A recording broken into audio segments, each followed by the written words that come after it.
बात हो रही है झंडा दिवस यानी फ्लैग डे कब मनाया जाता है। क्वेश्चन का उत्तर प्रदेश पुलिस का मुख्यालय कहाँ स्थित है? काम करें तो पहले प्रयागराज में था क्या? या है क्या साइबर जैसे आपके मोबाइल में पार होता और बॉयज का भी क्या है भैया 21, लेकिन इनकी शादियां कहाँ हो पाती है? बहुत रेयर केस में हो पाती है। आइए हम लोग चलते हैं। आज का जो सेशन है यूपी पुलिस 100 क्वेश्चन का है। याद रखेंगे कितने क्वेश्चन? 100, और सभी इंपॉर्टेंट क्वेश्चन रहेंगे।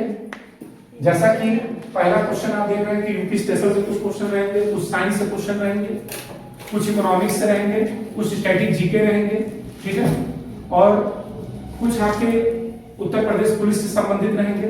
क्वेश्चन जैसे पूछा जाए कि उत्तर प्रदेश में सबसे बड़ा अधिकारी कौन होता है पुलिस विभाग का, तो ऐसे क्वेश्चन आपको क्या करने वाले हैं, मिलने वाले हैं आज, ठीक है। तो हम लोग स्टार्ट किया जाए। टारगेट यूपी पुलिस, सबसे पहला क्वेश्चन आपके सामने लगा हुआ है। आइए क्वेश्चन पे चलते हैं। क्षेत्रफल की दृष्टि से, किसकी दृष्टि से? क्षेत्रफल की दृष्टि से भारत में, याद रखेंगे, उत्तर प्रदेश, याद रखना है किसका? उत्तर प्रदेश का कौन सा स्थान है क्षेत्रफल की दृष्टि से? तो अगर हम बात करेंगे उत्तर प्रदेश की, तो एक हम सबसे पहले देखते हैं जनसंख्या की दृष्टि से। याद रखेंगे किसकी दृष्टि से? जनसंख्या की दृष्टि से। उसके बाद अगर हम बात करेंगे किसकी दृष्टि से? क्षेत्रफल की दृष्टि से। बात समझ में आ रहा है? क्षेत्रफल की दृष्टि से। तो जनसंख्या की दृष्टि से अगर हम बात करते हैं तो उत्तर प्रदेश का स्थान याद रखेंगे प्रथम है। कौन सा नंबर पे है? प्रथम है। फिर अगला क्वेश्चन पूछता है कि क्षेत्रफल कितना है, तो आपको बताना है 2,40,000। याद रखेंगे क्षेत्रफल उत्तर प्रदेश का 2,40,928 किलोमीटर स्क्वायर। याद रखना है क्षेत्रफल 2,40,928 किलोमीटर स्क्वायर। और क्षेत्रफल में उत्तर प्रदेश का स्थान अगर आपसे पूछा जाएगा तो आपको बताना है चौथा स्थान है। चौथे स्थान पर हम लोग है चौथा, तो इस पे टिक लगाएंगे हम लोग। चौथे स्थान पर हम लोग है चौथे। क्लियर है? नोट करिए। आगे चलते हैं दूसरे नंबर चलते हैं दूसरे क्वेश्चन पे। दूसरा क्वेश्चन क्या कह रहा है? उत्तर प्रदेश का राजकीय पशु, याद रखेंगे, उत्तर प्रदेश का राजकीय पशु कौन सा है? ऑप्शन में है बाघ, बारहसिंगा, हाथी या कस्तूरी मृग। आइए हम बात करते हैं कुछ इंपॉर्टेंट चीजें। अगर आपसे पूछेगा उत्तर प्रदेश का राजकीय, याद रखेंगे पुष्प, अगर पूछ रहा है, बात समझ में आ रहा है। उसके बाद अगर आपसे पूछेगा कि उत्तर प्रदेश का, याद रखेंगे, राजकीय खेल कौन सा है। अगर आपसे पूछे कि उत्तर प्रदेश का पुष्प कौन सा है, उत्तर प्रदेश का राजकीय खेल कौन सा है। अगला क्वेश्चन आपसे पूछेगा, बताना है कि उत्तर प्रदेश का, याद रखेंगे, क्वेश्चन पहले यहां देख लीजिए 2 क्वेश्चन कि पुष्प कौन सा है? फ्लास। याद रखेंगे कौन सा है? फ्लास। और पूछेगा कि उत्तर प्रदेश का खेल क्या है? हॉकी। याद रखेंगे उत्तर प्रदेश का खेल क्या है? उत्तर प्रदेश का पशु, राजकीय पशु, तो बारहसिंगा। याद रखेंगे क्या है? बारहसिंगा। याद रखेंगे उत्तर प्रदेश का राजकीय पशु क्या है? तो आपको बताना है बारहसिंगा। क्वेश्चन रहेगा। उसके बाद बताइए, एक क्वेश्चन और यहां से पूछा जाता है जो आपके लिए इंपॉर्टेंट है। बात समझ में आ रहा है?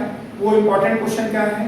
पूछेगा कि उत्तर प्रदेश का राजकीय पक्षी, राजकीय पक्षी क्या है? तो आपको बताना है सारस। क्या है भैया? सारस। याद रखेंगे उत्तर प्रदेश का राजकीय पक्षी क्या है? सारस। पशु क्या है? बारहसिंगा। राजकीय खेल हॉकी। पुष्प क्या है? फ्लास। तो यहाँ पर क्वेश्चन पूछा जा रहा है कि उत्तर प्रदेश का राजकीय पशु कौन सा है, तो आपको बताना क्या है? बारहसिंगा। क्लियर है? अगले क्वेश्चन पे चलते हैं। तीसरे क्वेश्चन पे चलें। और तीसरा क्वेश्चन क्या कह रहा है कि उत्तर प्रदेश का गठन, ध्यान से समझिएगा, उत्तर प्रदेश का गठन यानी कि नामकरण वर्तमान स्वरूप कब किया गया? तो सबसे पहला चीज आता है कि उत्तर प्रदेश का सर्वप्रथम नाम क्या था? संयुक्त प्रांत। क्या नाम था? तो आप कहेंगे सर संयुक्त प्रांत नाम था। बात समझ में आ रहा है? और ये संयुक्त प्रांत कब नाम था? तो 1 अप्रैल, याद रखेंगे, 1937। अब इसको वर्तमान में, याद रखेंगे, वर्तमान में इसका नाम चेंज करके क्या कर दिया गया? उत्तर प्रदेश। और ये कब किया गया? तो 24 जनवरी, याद रखेंगे, 1950। याद रखेंगे इस डेट को, 24 जनवरी 1950। इस डेट को याद रखिएगा, वर्तमान स्वरूप में आ गया, तो इसको डेट को याद रखना है, इंपॉर्टेंट है। 24 जनवरी 1950। ये प्लीज जल्दी से आगे चले। आइए हम लोग चलते हैं तीसरे क्वेश्चन पे। और तीसरा क्वेश्चन स्टार लगा लीजिएगा, इंपॉर्टेंट है, बात समझ में आ रहा है। अब ध्यान से देखिएगा, उत्तर प्रदेश विधानसभा, किसकी बात हो रही है, विधानसभा में कुल कितनी सीटें अनुसूचित जाति यानी कि एससी शेड्यूल कास्ट और अनुसूचित जनजाति यानी कि शेड्यूल कास्ट के लिए आरक्षित हैं, कितनी सीटें। सबसे पहला क्वेश्चन आता है कि उत्तर प्रदेश में, याद रखेंगे इसमें उत्तर प्रदेश में, याद रखेंगे सीट की बात करते हैं। सबसे पहले सीट बात करेंगे विधानसभा की, कितनी सीटें विधानसभा की होती। फिर बात करेंगे विधान परिषद की कितनी सीटें होती। याद रखेंगे विधान परिषद की अगर आपसे पूछेगा कि सीटें कितनी होती हैं, ये क्वेश्चन आपसे पूछ रहा है, तो विधानसभा की सीटें कितनी होती हैं, 403 और विधान परिषद की 100। याद रखेंगे विधानसभा की 403, विधान परिषद की 100। और याद रखेंगे अगर हम बात करेंगे भारत की, तो भारत में संसद है और संसद में दो मान के चलिए, संसद का निर्माण 3 से होता है, लोकसभा, राज्यसभा, राष्ट्रपति। लेकिन यहाँ पर याद रखेंगे हम 2 की बात करेंगे क्योंकि सीट की बात हो रही है। भारत में संसद है तो संसद में उत्तर प्रदेश से कितनी सीटें आती हैं, लोकसभा की। उत्तर प्रदेश में याद रखेंगे लोकसभा की सीटें कितनी हैं, तो 80 सीटें हैं और राज्यसभा की सीटें कितनी हैं, तो आप बता दीजिएगा 31 सीटें हैं। उत्तर प्रदेश में लोकसभा की सीटें 80 और राज्यसभा की कितनी, 31। क्लियर है सबको। अब आते हैं कि ये बताइए अनुसूचित जाति और अनुसूचित जनजाति एसटी के लिए कुल आरक्षित सीटें, तो विधानसभा में याद रखेंगे 80 याद रखना है, आपको याद रखना है कुल कितने हैं, 86। कुल कितने हैं, तो दोनों मिलाकर कितना है, तो आप कहेंगे 86। 86 का मतलब 84 प्लस 2, याद रखेंगे 84 प्लस 2, 84 एससी और एसटी कितना 2, तो याद रखना है कितना आंसर होगा इसका 86।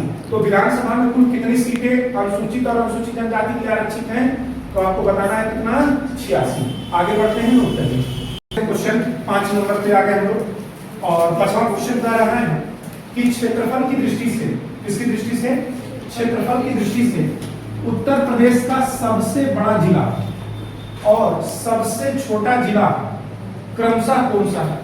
ऑप्शन में कह रहा है प्रयागराज और महोबा, लखीमपुर खीरी और हापुड़, सोनभद्र और गाजियाबाद, लखीमपुर खीरी या भदोही।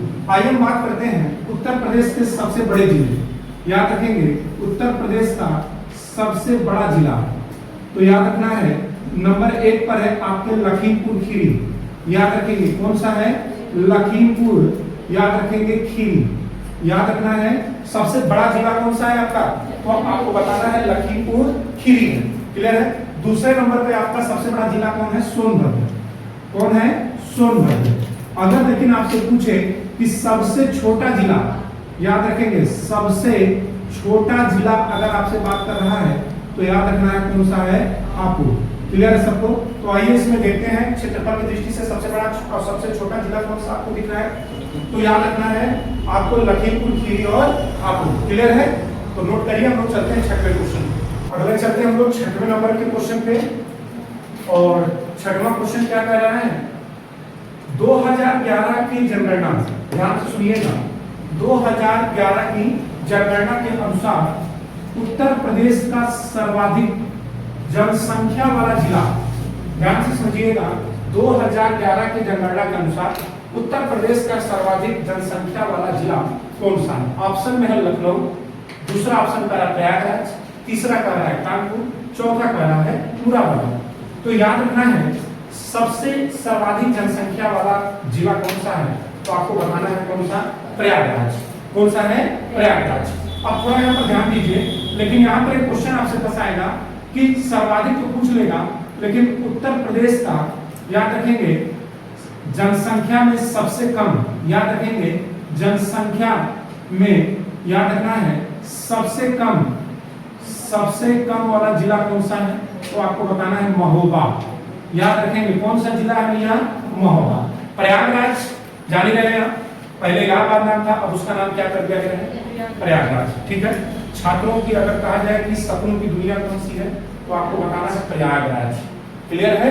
यहीं पर सब सपना लेकर जाते हैं और वहां से कुछ ना कुछ पाकर ही आते हैं। तो याद रखना इस प्रयागराज के बारे में, सर्वाधिक जनसंख्या वाला क्या है जिला, प्रयागराज। क्लियर है, नोट कर लीजिए। 7वें क्वेश्चन पे, और 7वां क्वेश्चन भी आपके लिए इंपॉर्टेंट है, स्टार बना लेना इसको भी। क्वेश्चन कर रहा है उत्तर प्रदेश के किस जिले में, ठीक है, विधानसभा सीटों की संख्या सबसे अधिक है। क्वेश्चन पूछ रहा है कि उत्तर प्रदेश के किस जिले में विधानसभा की सीटें क्या है, सबसे अधिक है, यानी कि सर्वाधिक है। ऑप्शन है लखनऊ, प्रयागराज, कानपुर या आजमगढ़। बात समझ में आ रहा है? तो याद रखना है उत्तर प्रदेश में विधानसभा की सीटों की संख्या सर्वाधिक आपकी कहां पर है, प्रयागराज। और यहाँ की जनसंख्या भी ज्यादा थी। और कितने विधानसभा सीटें हैं, 12। कितनी विधानसभा सीटें हैं यहाँ पर, तो याद रखेंगे 12 विधानसभा सीटें यहाँ पर है। तो इसको आपको लगा लीजिए प्रयागराज। क्लियर है? 7वां क्वेश्चन आपका होगा प्रयागराज, नोट कर लीजिए। हम लोग चलते हैं 8वें क्वेश्चन पे। 8वां क्वेश्चन कर रहा है उत्तर प्रदेश के प्रथम मुख्यमंत्री, फर्स्ट सीएम कौन था उत्तर प्रदेश का।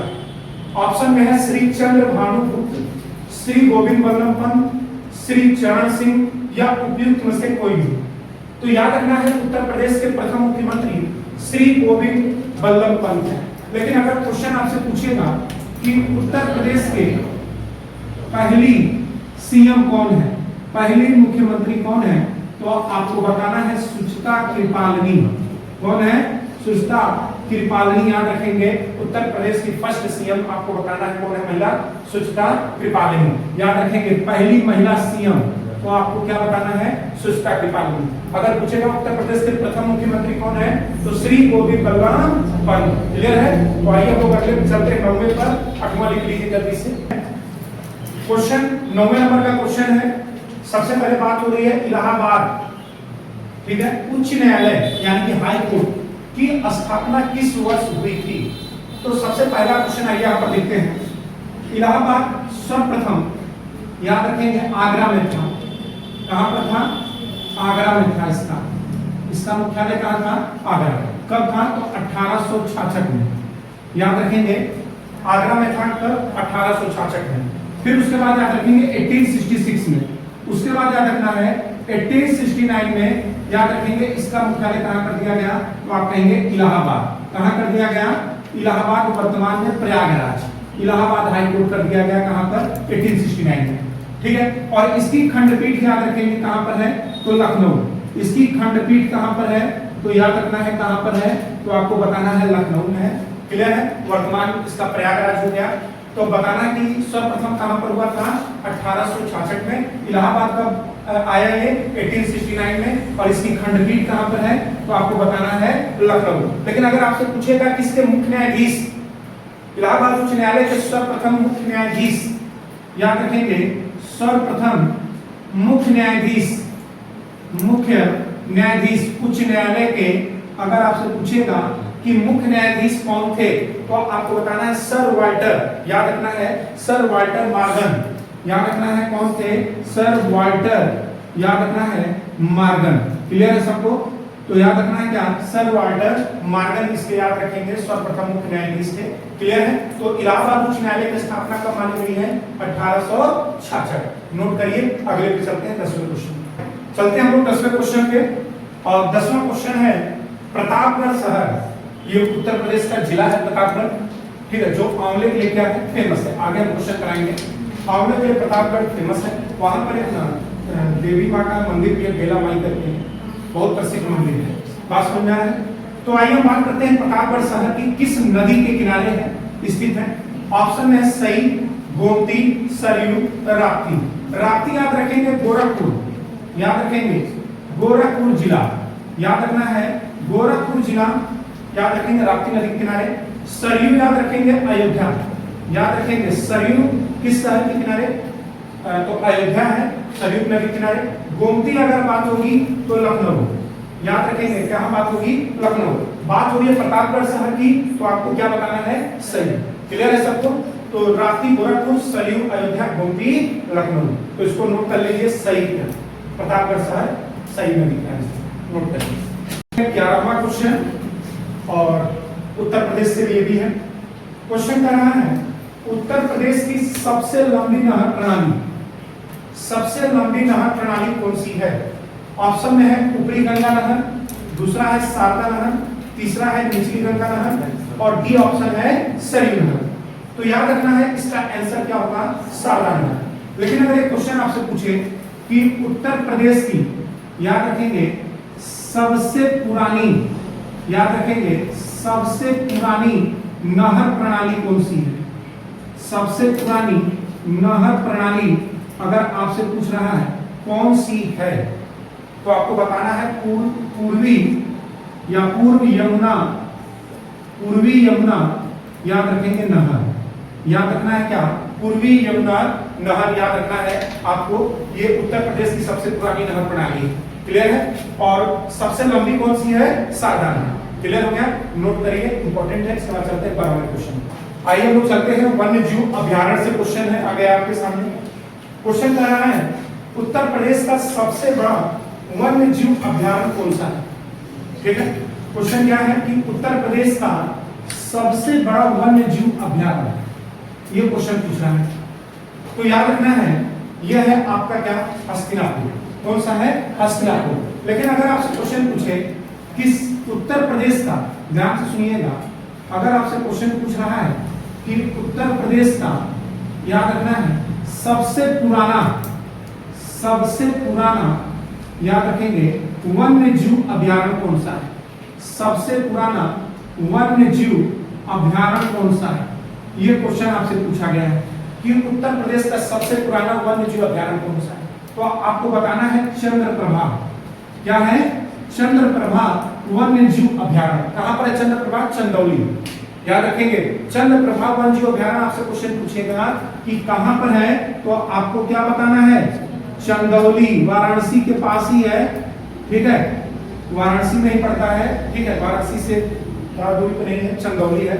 ठीक है, और उसके बाद फिर क्वेश्चन पूछेगा कि सबसे बड़ा अगर पूछ रहा है तो सबसे छोटा भी तो पूछेगा कि सबसे छोटा वन्य जीव अभ्यारण्य, सबसे छोटा वन्य जीव अभ्यारण्य कौन सा है, सबसे छोटा वन्य जीव अभ्यारण्य कौन सा है। तो आपको बताना है महावीर स्वामी अभ्यारण्य, महावीर स्वामी, याद रखेंगे महावीर स्वामी वन्य जीव अभ्यारण्य। तो अगर आपसे पूछेगा कि महावीर स्वामी वन्य जीव अभ्यारण्य कहां पर है, ये भी इंपॉर्टेंट है। तो आपको बताना है ललितपुर।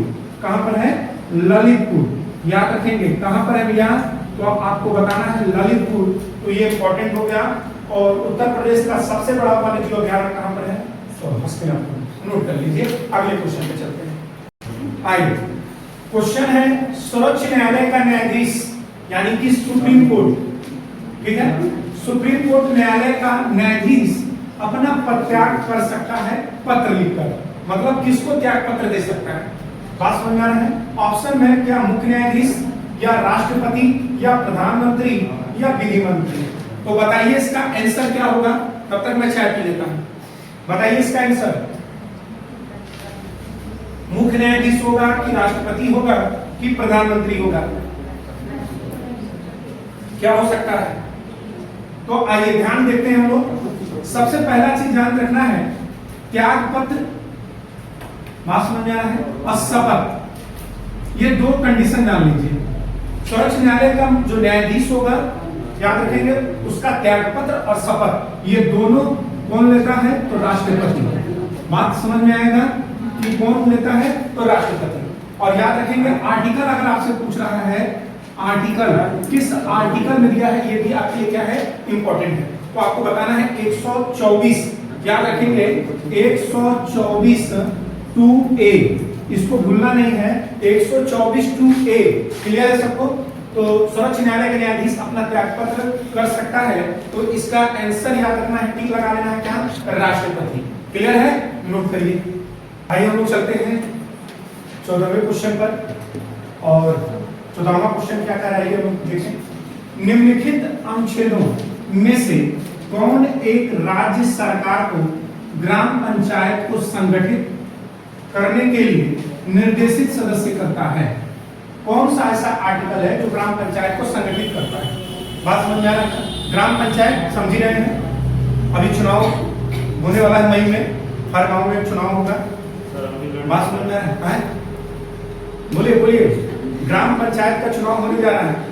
ठीक है, आपके गांव, सबके गांव में होगा, ऐसा नहीं कि किसी एक पर्सनली गांव में चुनाव होता है, सभी गांव में होगा। और राज्य निर्वाचन आयोग ये चुनाव कराएगा। ठीक है, और ये चुनाव मई जून में होने वाला है, लेकिन थोड़ा हो सकता है डिले हो, बात समझ में आया है, लेकिन हमको जहां तक उम्मीद है सरकार अपने समय पर करा देगी। आइए बात करते हैं कि ग्राम पंचायत को संगठित करने का निर्देशित सदस्य करता है, किस आर्टिकल की बात कर रहा है। तो सबसे पहला अनुच्छेद 44 समान नागरिक संहिता, याद रखेंगे यूजीसी अरे यूसीसी, बात समझ में आ रहा है। तो समान नागरिक संहिता किस अनुच्छेद में है, तो आपको बताना है समान नागरिक संहिता अनुच्छेद 44 में है। और ग्राम पंचायत का गठन किसमें है, तो अनुच्छेद 40, इसको हम लोग बोलते हैं ग्राम पंचायत का गठन। ग्राम पंचायत का गठन किसमें है, अनुच्छेद 40। अनुच्छेद 17 आपके लिए भी इंपॉर्टेंट है, अनटचेबल यानी कि छुआछूत, अस्पृश्यता का अंत, याद रखेंगे किसका अंत भैया, अस्पृश्यता का अंत। बात समझ में आ रहा है ना, ये रहना भी संविधान में बहुत जरूरी है, बात समझ में आ रहा है ना, अस्पृश्यता का अंत रहना बहुत जरूरी है, क्योंकि पहले में देखते थे ना छुआछूत पड़ा रहता था, बात समझ में आ रहा है। ऊपर कोई चौकी बैठा है तो आप नीचे बैठिए, उनका बर्तन जूठा नहीं खा लेते थे तो नहीं हमारा बर्तन नहीं जूठा, तो ये मन में क्या था, भ्रम था, और जहाँ शिक्षा नहीं है तो ये भ्रम रहेगा। क्लियर है सबको, तो याद रखना है अस्पृश्यता का अंत किस अनुच्छेद में है, 17। अनुच्छेद 51 की बात कर रहा है, तो इसमें विदेश नीति का उल्लेख है, इसमें किसका उल्लेख है, विदेश नीति का, याद रखेंगे इसमें विदेश नीति का उल्लेख है, विदेश नीति का उल्लेख है, बोले क्लियर है। तो अनुच्छेद 44 समान नागरिक संहिता, 40 ग्राम पंचायत का गठन, 17 अस्पृश्यता का, 51 विदेश नीति का उल्लेख, तो इसका आंसर लगा लीजिए आर्टिकल 40। चलते हैं हम लोग 15वें क्वेश्चन पे, क्लियर है, नोट करिए जल्दी से। हम लोग क्वेश्चन पे हैं, क्वेश्चन 15वां क्वेश्चन का रहा है, हमारे देश में शिक्षा का अधिकार, बात समझ में आ रहा है ना, एक डैश डैश डैश अधिकार है। ऑप्शन में कह रहा है राजनीतिक अधिकार है, मूलभूत अधिकार है, सामाजिक अधिकार है या विधिक अधिकार है। ये क्वेश्चन आपसे पूछ रहा है कि हमारे देश में शिक्षा का अधिकार एक अधिकार है। तो सबसे पहले ये जान लीजिए शिक्षा का अधिकार, याद रखेंगे आर्टिकल आपको याद रखना है, आर्टिकल 21A, याद है कुछ, आर्टिकल 21A, इसको जो है ना 86वां संविधान संशोधन, कौन सा संशोधन भैया, 86वां संविधान संशोधन, 86वां संविधान संशोधन 2002 के द्वारा इसको 21A जोड़ा गया। और इसमें यह कहा गया कि 6 से 14 वर्ष के, कितने, 6 से 14 वर्ष के, याद रखेंगे बच्चों को, याद रखेंगे निःशुल्क एवं अनिवार्य शिक्षा, निःशुल्क एवं क्या है भैया, अनिवार्य शिक्षा, क्लियर है, निःशुल्क एवं अनिवार्य शिक्षा याद रखना है। 21A के तहत क्या है आपको बताना है, 86वां संविधान संशोधन 2002 के द्वारा 21A क्या किया गया है, जोड़ा गया है। और शिक्षा का अधिकार हमारा याद रखेंगे कैसा अधिकार है, मूलभूत, कैसा अधिकार है, तो आप कहेंगे सर मूलभूत अधिकार है, ये इसका आंसर होगा। आप याद रखिएगा 6 से 14 वर्ष के बच्चे हमेशा क्या होंगे, निःशुल्क पढ़ेंगे प्राइमरी विद्यालय में, क्लियर है। तो याद रखना इसका आंसर मूलभूत अधिकार, नोट करना। और क्वेश्चन नंबर हम लोग आ गए किस पर, 16वें, ध्यानपूर्वक सुनिएगा। भारत में पंचायती राज, ठीक है, भारत में पंचायती राज की त्रिस्तरीय व्यवस्था का अनुमोदन किस समिति के द्वारा किया गया, यानी कि पंचायती राज में त्रिस्तरीय व्यवस्था किसने लेकर आई, ये क्वेश्चन का एक लाइन में क्वेश्चन इसका है। ऑप्शन में है हनुमंत समिति, अशोक मेहता समिति, बलवंत राय मेहता या उपयुक्त में से कोई। तो याद रखिएगा त्रिस्तरीय व्यवस्था का अनुमोदन किस समिति के द्वारा किया गया था, बलवंत राय मेहता। लेकिन रुके रहिए, त्रिस्तरीय का मतलब है कि क्वेश्चन आपसे क्या क्या पूछ सकता है यहाँ से। सर्वप्रथम याद रखेंगे, सर्वप्रथम पंचायत चुनाव कहां पर हुआ था, सर्वप्रथम पंचायत चुनाव कहां हुआ था, तो आपको बताना है ये हुआ था 2 अक्टूबर 1969 नागौर राजस्थान। याद रखेंगे कहां से शुरुआत हुई थी, नागौर राजस्थान से, याद रखेंगे पंचायत चुनाव का शुरुआत मानी जाती है 2 अक्टूबर 1969। बोले क्लियर है।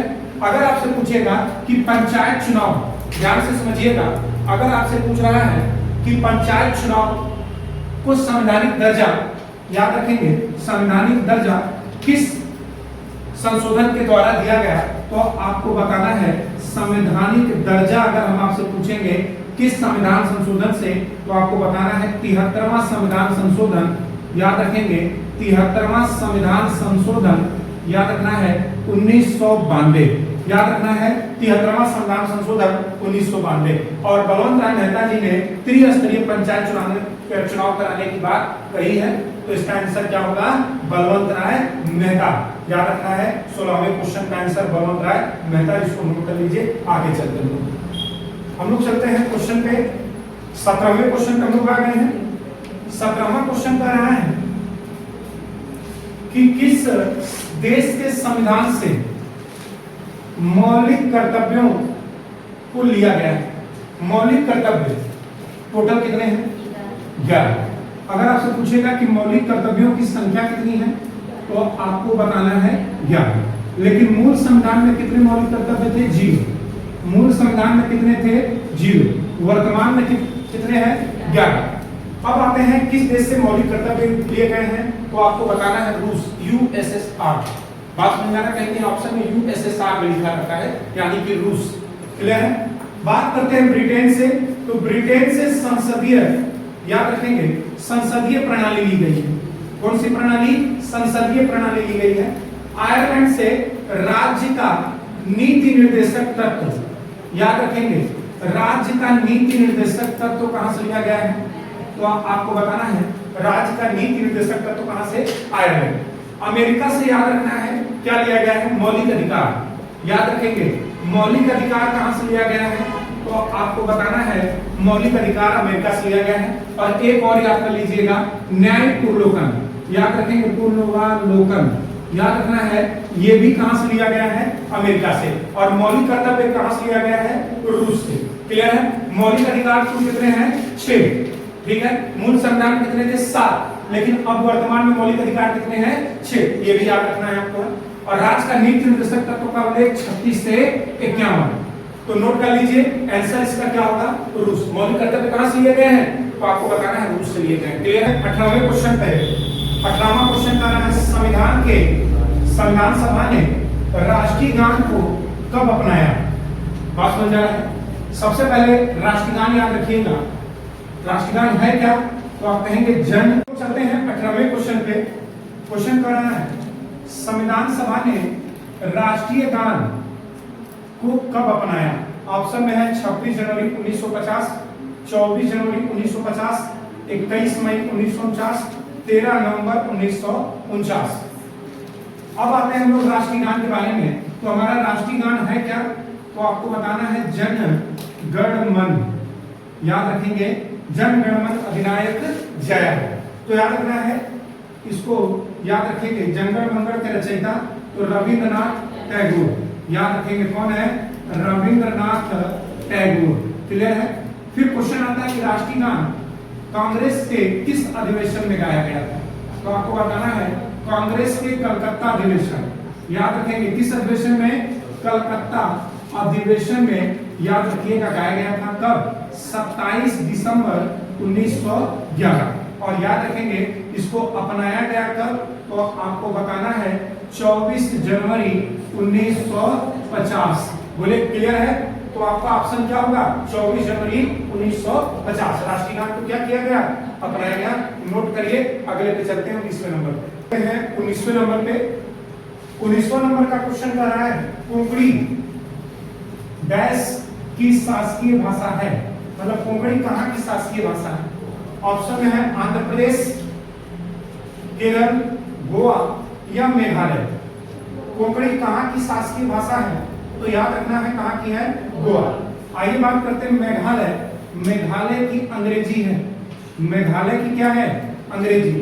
केरल की अगर आपसे पूछेगा तो मलयालम है, और आंध्र प्रदेश की पूछेगा तो तेलुगु है।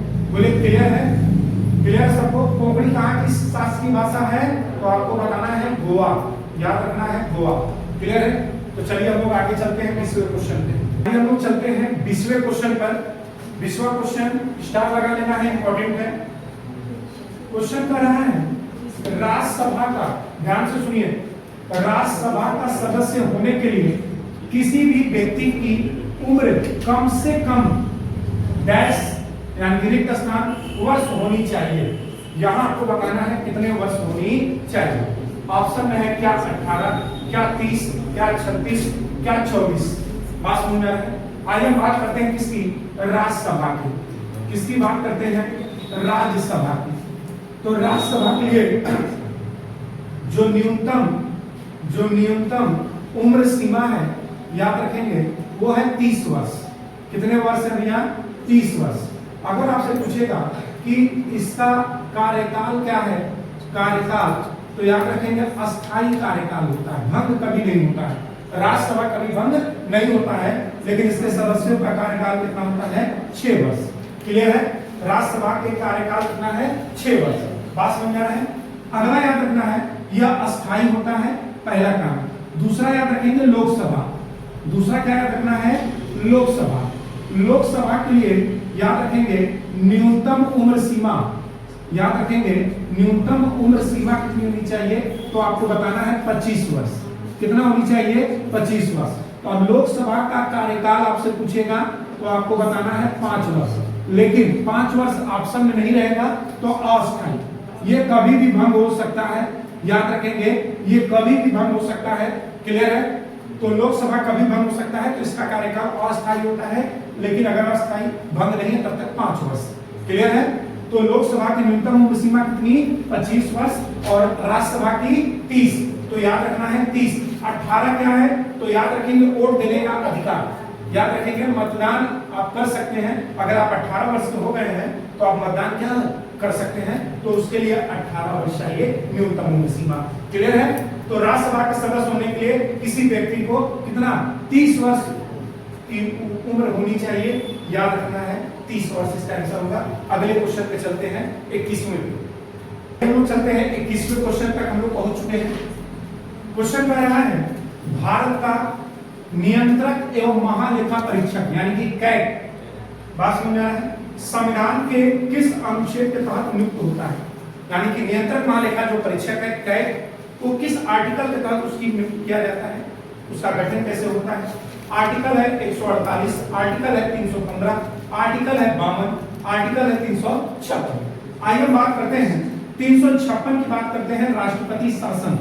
याद रखेंगे राष्ट्रपति शासन किस आर्टिकल के तहत लगता है, 356। बोले क्लियर है। अगला है 52, याद रखेंगे राष्ट्रपति का गठन। याद रखेंगे राष्ट्रपति का गठन किसमें है, आर्टिकल 52 में है। बात करते हैं 315, याद रखना है क्वेश्चन 315, संघ लोक सेवा आयोग का गठन।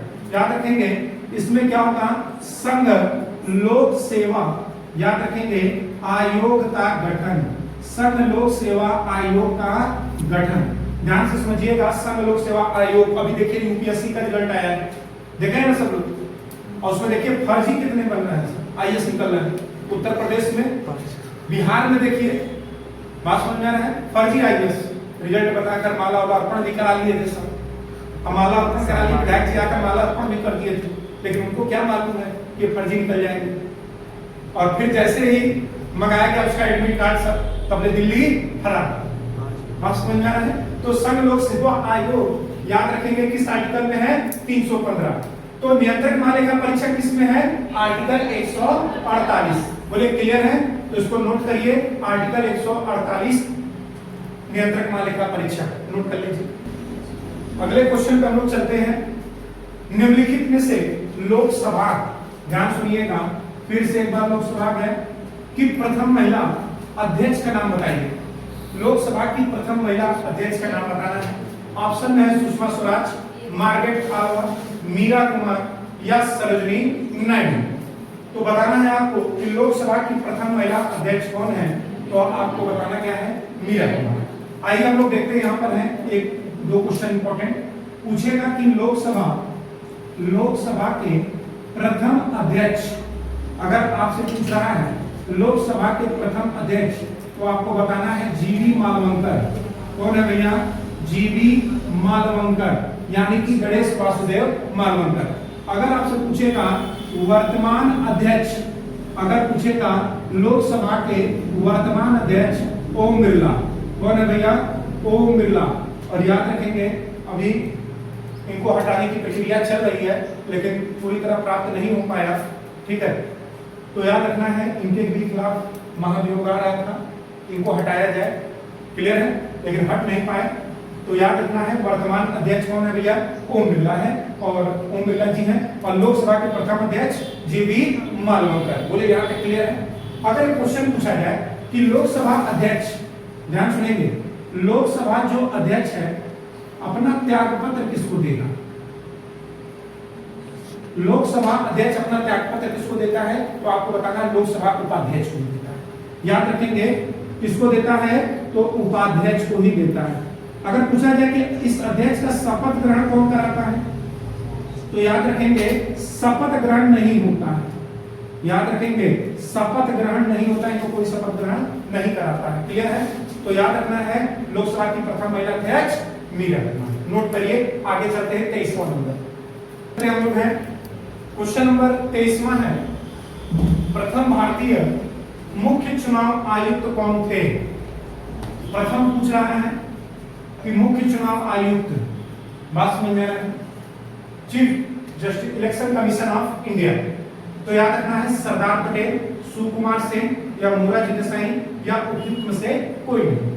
तो सबसे पहले जान लीजिए मुख्य चुनाव आयुक्त याद रखना है किस आर्टिकल में है, तो आर्टिकल है 324। याद रखेंगे मुख्य चुनाव आयुक्त किस आर्टिकल में है, 324। और याद रखना है अगर आपसे पूछ रहा है कि प्रथम भारतीय मुख्य चुनाव आयुक्त कौन है, सुकुमार सेन। बोले यहाँ तक क्लियर है। तो चलिए अगले क्वेश्चन पे चलते हैं, नोट करिए 24वें नंबर पे, जल्दी करिए। हम लोग चलते हैं 24वें नंबर पे, हम लोग आ गए हैं 24वें नंबर का क्वेश्चन। क्वेश्चन कह रहा है नीति आयोग के अध्यक्ष कौन है। तो दो मंत्री होते हैं, प्रधानमंत्री होते हैं कि वित्त मंत्री होते हैं कि वाणिज्य मंत्री होते हैं। किसकी बात हो रही है, नीति आयोग। याद रखेंगे किसकी बात हो रही है, नीति आयोग। तो नीति आयोग याद रखेंगे, इससे पहले इसका नाम योजना आयोग था। अब आगे एक प्रश्न आएगा उसमें बताएंगे, ठीक है। और याद रखेंगे इसकी स्थापना 2015 में हुई। अब आता है कि इसका फुल फॉर्म पूछता है नीति आयोग का फुल फॉर्म क्या है, बात समझ आ रहा है। तो आपको बताना है नेशनल इंस्टीट्यूशन, ध्यान से समझिए, नेशनल याद रखना है इंस्टीट्यूशन, इंस्टीट्यूशन याद रखेंगे फॉर ट्रांसफार्मिंग, याद रखेंगे ट्रांसफार्मिंग, ध्यान से समझिएगा इसका full form national institution for transforming India, याद रखेंगे ट्रांसफार्मिंग इंडिया। और इसकी स्थापना 2015 में हुई थी। अब आता है कि इसके अध्यक्ष कौन है, तो याद रखेंगे इसके अध्यक्ष होते हैं प्रधानमंत्री, भारत के प्रधानमंत्री, याद रखेंगे श्री नरेंद्र मोदी जी। याद रखेंगे कौन है, श्री नरेंद्र मोदी जी, क्लियर है ना। तो नरेंद्र मोदी जी इसके क्या है, अध्यक्ष है नीति आयोग के। इसका पहले नाम योजना आयोग था और उसकी स्थापना 15 मार्च 1950 को हुई थी। अब याद रखेंगे इसके उपाध्यक्ष, याद रखेंगे उपाध्यक्ष, अगर आपसे पूछा है कि बताइए कि इसके उपाध्यक्ष कौन है, तो सुमन के बेरी। याद रखेंगे उपाध्यक्ष कौन है, सुमन के बेरी, क्लियर है सबको। और लेकिन आपसे पूछेगा कि नीति आयोग का सीईओ, याद रखेंगे नीति आयोग का सीईओ कौन है, तो आपको बताना है निधि छिब्बर। याद रखेंगे क्या नाम है, निधि छिब्बर। बोले क्लियर है सबको। तो सीईओ वर्तमान में कौन है, निधि छिब्बर। उपाध्यक्ष सुमन के बेरी, अध्यक्ष प्रधानमंत्री Shri Narendra Modi ji. Full form national institution for transforming India. NITI Aayog की स्थापना 2015 और नीति आयोग का अध्यक्ष कौन होता है, प्रधानमंत्री। हमारा क्वेश्चन खत्म हुआ, अगले पे चलते हैं 25वें नंबर पे, नोट करेंगे। कह रहा है कि बुलंद झील भारत के किस राज्य में है, या भारत के राज्य में है, किस राज्य में है, कर लीजिए, क्लियर है सबको। आइए ऑप्शन में है उड़ीसा, मणिपुर, जम्मू कश्मीर या राजस्थान। आपको बताना है कि बुलंद झील है कहां। तो सबसे पहले बात करते हैं राजस्थान की। राजस्थान में एक झील है जिसका नाम है सांभर झील। याद रखेंगे कौन सी झील, सांभर झील कहां पर है, तो आपको बताना है राजस्थान। बात करते हैं उड़ीसा में, उड़ीसा में झील है चिल्का। याद रखेंगे चिल्का झील कहां पर है, तो आपको बताना है उड़ीसा में। मणिपुर में बात करेंगे लोकटक झील। याद रखेंगे कौन सा झील, तो आप कहेंगे लोकटक झील कहां पर है, तो आपको बताना है मणिपुर। और बुलर झील आपका कहां पर पड़ता है, जम्मू कश्मीर। तो बुलर झील भारत के किस राज्य में है, जम्मू कश्मीर, सांभर झील राजस्थान, लोकटक मणिपुर, चिल्का उड़ीसा। क्लियर है सबको? आइए, तो जम्मू कश्मीर में ना एक झील और है, शेषनाग झील। याद रखेंगे कौन सा झील? शेषनाग। जहां आपको ज्यादा नाम दिख रहा है तो मान के चलिए उसको जम्मू कश्मीर लगा दीजिएगा। बात समझ में आ रहा है? तो याद रखना है बुलर झील कहाँ है? जम्मू कश्मीर। आइए लोग चलते हैं 26वें क्वेश्चन। 26वें क्वेश्चन पे हम लोग आ गए। ध्यान से क्वेश्चन को सुनिए। भारत में प्रोजेक्ट टाइगर, ध्यान से सुनिएगा, टाइगर की प्रोजेक्ट टाइगर का मतलब था कि टाइगरों की सुरक्षा का मामला है। किसका? टाइगर की सुरक्षा। तो प्रोजेक्ट टाइगर की शुरुआत याद रखना है कब की गई? तो यहाँ का ऑप्शन है 1973, 1972, 1992 या 1975। तो याद रखना है 1975 में प्रोजेक्ट घड़ियाल आया। क्या आया? प्रोजेक्ट घड़ियाल। याद रखेंगे प्रोजेक्ट घड़ियाल, याद रखेंगे कब आया? 1975। उसके बाद हाथियों की सुरक्षा के लिए आया प्रोजेक्ट हाथी। याद रखेंगे प्रोजेक्ट हाथी आया इनकी सुरक्षा के लिए। क्लियर है? फिर आया 1972 में प्रोजेक्ट शेर। याद रखेंगे प्रोजेक्ट शेर आया। और याद रखेंगे प्रोजेक्ट टाइगर कब आया? 1973। क्लियर है सबको ना? तो कभी कभी जानवर मिलाने के लिए देता है, एक तरफ दे देगा सन, एक तरफ दे देगा प्रोजेक्ट। ठीक है? और ये प्रोजेक्ट लाने का मतलब था कि इनकी सुरक्षा करना। बात समझ में आ रहा है? इनकी सुरक्षा करना, ये नियम आ गया 1973, 1972, 1992। तो प्रोजेक्ट टाइगर की शुरुआत कब की गई? 1973। नोट करिए। 27वें क्वेश्चन पे चलते हैं। आइए हम लोग चलते हैं 27वां नंबर क्वेश्चन। ध्यानपूर्वक सुनिए। क्वेश्चन कह रहा है टमाटर में कौन सा अम्ल पाया जाता है? ऑप्शन में है एसिटिक अम्ल, ऑक्जेलिक अम्ल, फॉर्मिक अम्ल या साइट्रिक अम्ल। बात समझ में आ रहा है? अब बात करते हैं साइट्रिक अम्ल में कौन सा अम्ल पाया जाता है? तो नींबू। याद रखेंगे नींबू, याद रखेंगे संतरा, याद रखेंगे, और खट्टे फल जितने हैं उसमें याद रखेंगे क्या पाया जाता है? साइट्रिक अम्ल। बात समझ में आ रहा है? नींबू जानते हैं ना, गर्मी आ रहा है, इसकी डिमांड बढ़ जाएगी नींबू पानी की। ठीक है? तो याद रखना है फार्मिक अम्ल। तो फार्मिक अम्ल याद रखेंगे ये चींटी, याद रखेंगे, और बिच्छू, बिच्छू के डंक में पाया जाता है। याद रखेंगे चींटी और बिच्छू के डंक में कौन सा अम्ल पाया जाता है? तो आप बताएंगे फार्मिक अम्ल पाया जाता है। और टमाटर में कौन सा अम्ल पाया जाता है? ऑक्जेलिक। और एक और चीज, पालक में भी ऑक्जेलिक पाया जाता है। पालक में कौन सा अम्ल पाया जाता है? ऑक्जेलिक। लेकिन पालक और टमाटर जानते हैं, टमाटर पथरी अगर किसी को है तो टमाटर का सेवन न करे तो अच्छा है। बात समझ में आ रहा है? मीट मछली ज्यादा से ज्यादा वो पानी पिए। बात करते हैं पालक भी क्या उसमें होता है? मना होता है, बैन होता है उसमें भी। तो याद रखेंगे ऑक्जेलिक अम्ल में टमाटर। एसिडिक याद रखेंगे सिरका।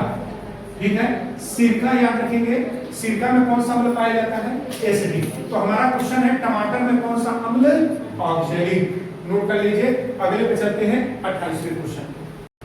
क्वेश्चन है 28वें नंबर का कि केंद्रीय पक्षी शोध संस्थान कहाँ है? ऑप्शन में है उत्तर प्रदेश, मध्य प्रदेश, देहरादून या कोलकाता। आपको बताना है केंद्रीय पक्षी शोध संस्थान कहाँ है। तो ध्यान से समझिएगा, यह है उत्तर प्रदेश। उत्तर प्रदेश का एक जिला है, याद रखेंगे बरेली। याद रखेंगे कहां पर? बरेली। ध्यान से समझिएगा। अब बरेली में कहा? इज्जत नगर। कहां पर? इज्जत नगर। याद रखेंगे बरेली में कहा है? इज्जत नगर। क्लियर है ना? अब ध्यान से सुनिएगा, बरेली में इज्जत नगर, तो केंद्रीय पक्षी शोध संस्थान कहां माना जाएगा? उत्तर प्रदेश। अगर आपसे पूछेगा कोलकाता में क्या है? भारतीय प्राणी विज्ञान संस्थान। याद रखेंगे भारतीय प्राणी विज्ञान संस्थान कहाँ है? तो आपको बताना है प्राणी विज्ञान संस्थान कहाँ है? कोलकाता में। क्लियर है? अगर आपसे पूछेगा वन संस्थान कहाँ पर है, यानी कि भारतीय वन संरक्षण संस्थान कहाँ पर है, तो आपको बताना है देहरादून। भारतीय वन सर्वेक्षण याद रखना है कहाँ पर है, तो आपको बताना है देहरादून। क्लियर है सबको? तो केंद्रीय पक्षी शोध संस्थान आपको कहाँ बताना है? उत्तर प्रदेश। नोट करिए। 29वें नंबर पे चलेंगे। हम चलते हैं 29वें नंबर के क्वेश्चन पे। क्वेश्चन है गोलकुंडा किला किसने बनवाया? चोल राजवंश, चालुक्य राजवंश, काकतीय राजवंश या पल्लव राजवंश। सबसे पहला क्वेश्चन, गोलकुंडा किला कहाँ है भारत में? तो आपको बताना है ये कहाँ है, तो आपको बताना है हैदराबाद। कहाँ पर भैया? हैदराबाद। क्लियर है ना। हैदराबाद याद रखना है, इसको संविधान सभा में हमने बताया था, हैदराबाद को बताया था ना, इसको संविधान सभा में इसको जब बताया गया कि सरदार वल्लभ भाई पटेल ने इसको सैनिक कार्रवाई द्वारा इसको क्या किया गया था, मिलाया गया था। किस कार्रवाई द्वारा? सैनिक कार्रवाई द्वारा। याद रखेंगे इसको क्या हुआ था, संविधान में मिलाया गया था। अब याद रखना है कि गोलकुंडा किला किसने बनवाया था? काकतीय राजवंश ने। किसने? काकतीय राजवंश ने। कहां पर है ये? हैदराबाद। नोट करिए। अगला तीसरे नंबर पे चलते हैं। तीसरे नंबर के क्वेश्चन स्टार लगा लीजिएगा, कई बार पेपरों में आता है ये क्वेश्चन। क्वेश्चन कर रहा है कि भारत में हरित क्रांति का जनक कहा जाता है। सबसे पहला आता है कि हरित क्रांति का जनक किसे कहा जाता है, तो ऑप्शन में doctor M S Swaminathan, Megha Patekar, Sunderlal Bahuguna या डॉक्टर राजेंद्र प्रसाद। क्लियर है? तो इसका आंसर जहां तक मालूम है क्या होगा, सबको मालूम होगा, डॉक्टर एम एस स्वामीनाथन। अब आता है कि मेघा पाटेकर, तो आप कहेंगे नर्मदा बचाओ आंदोलन।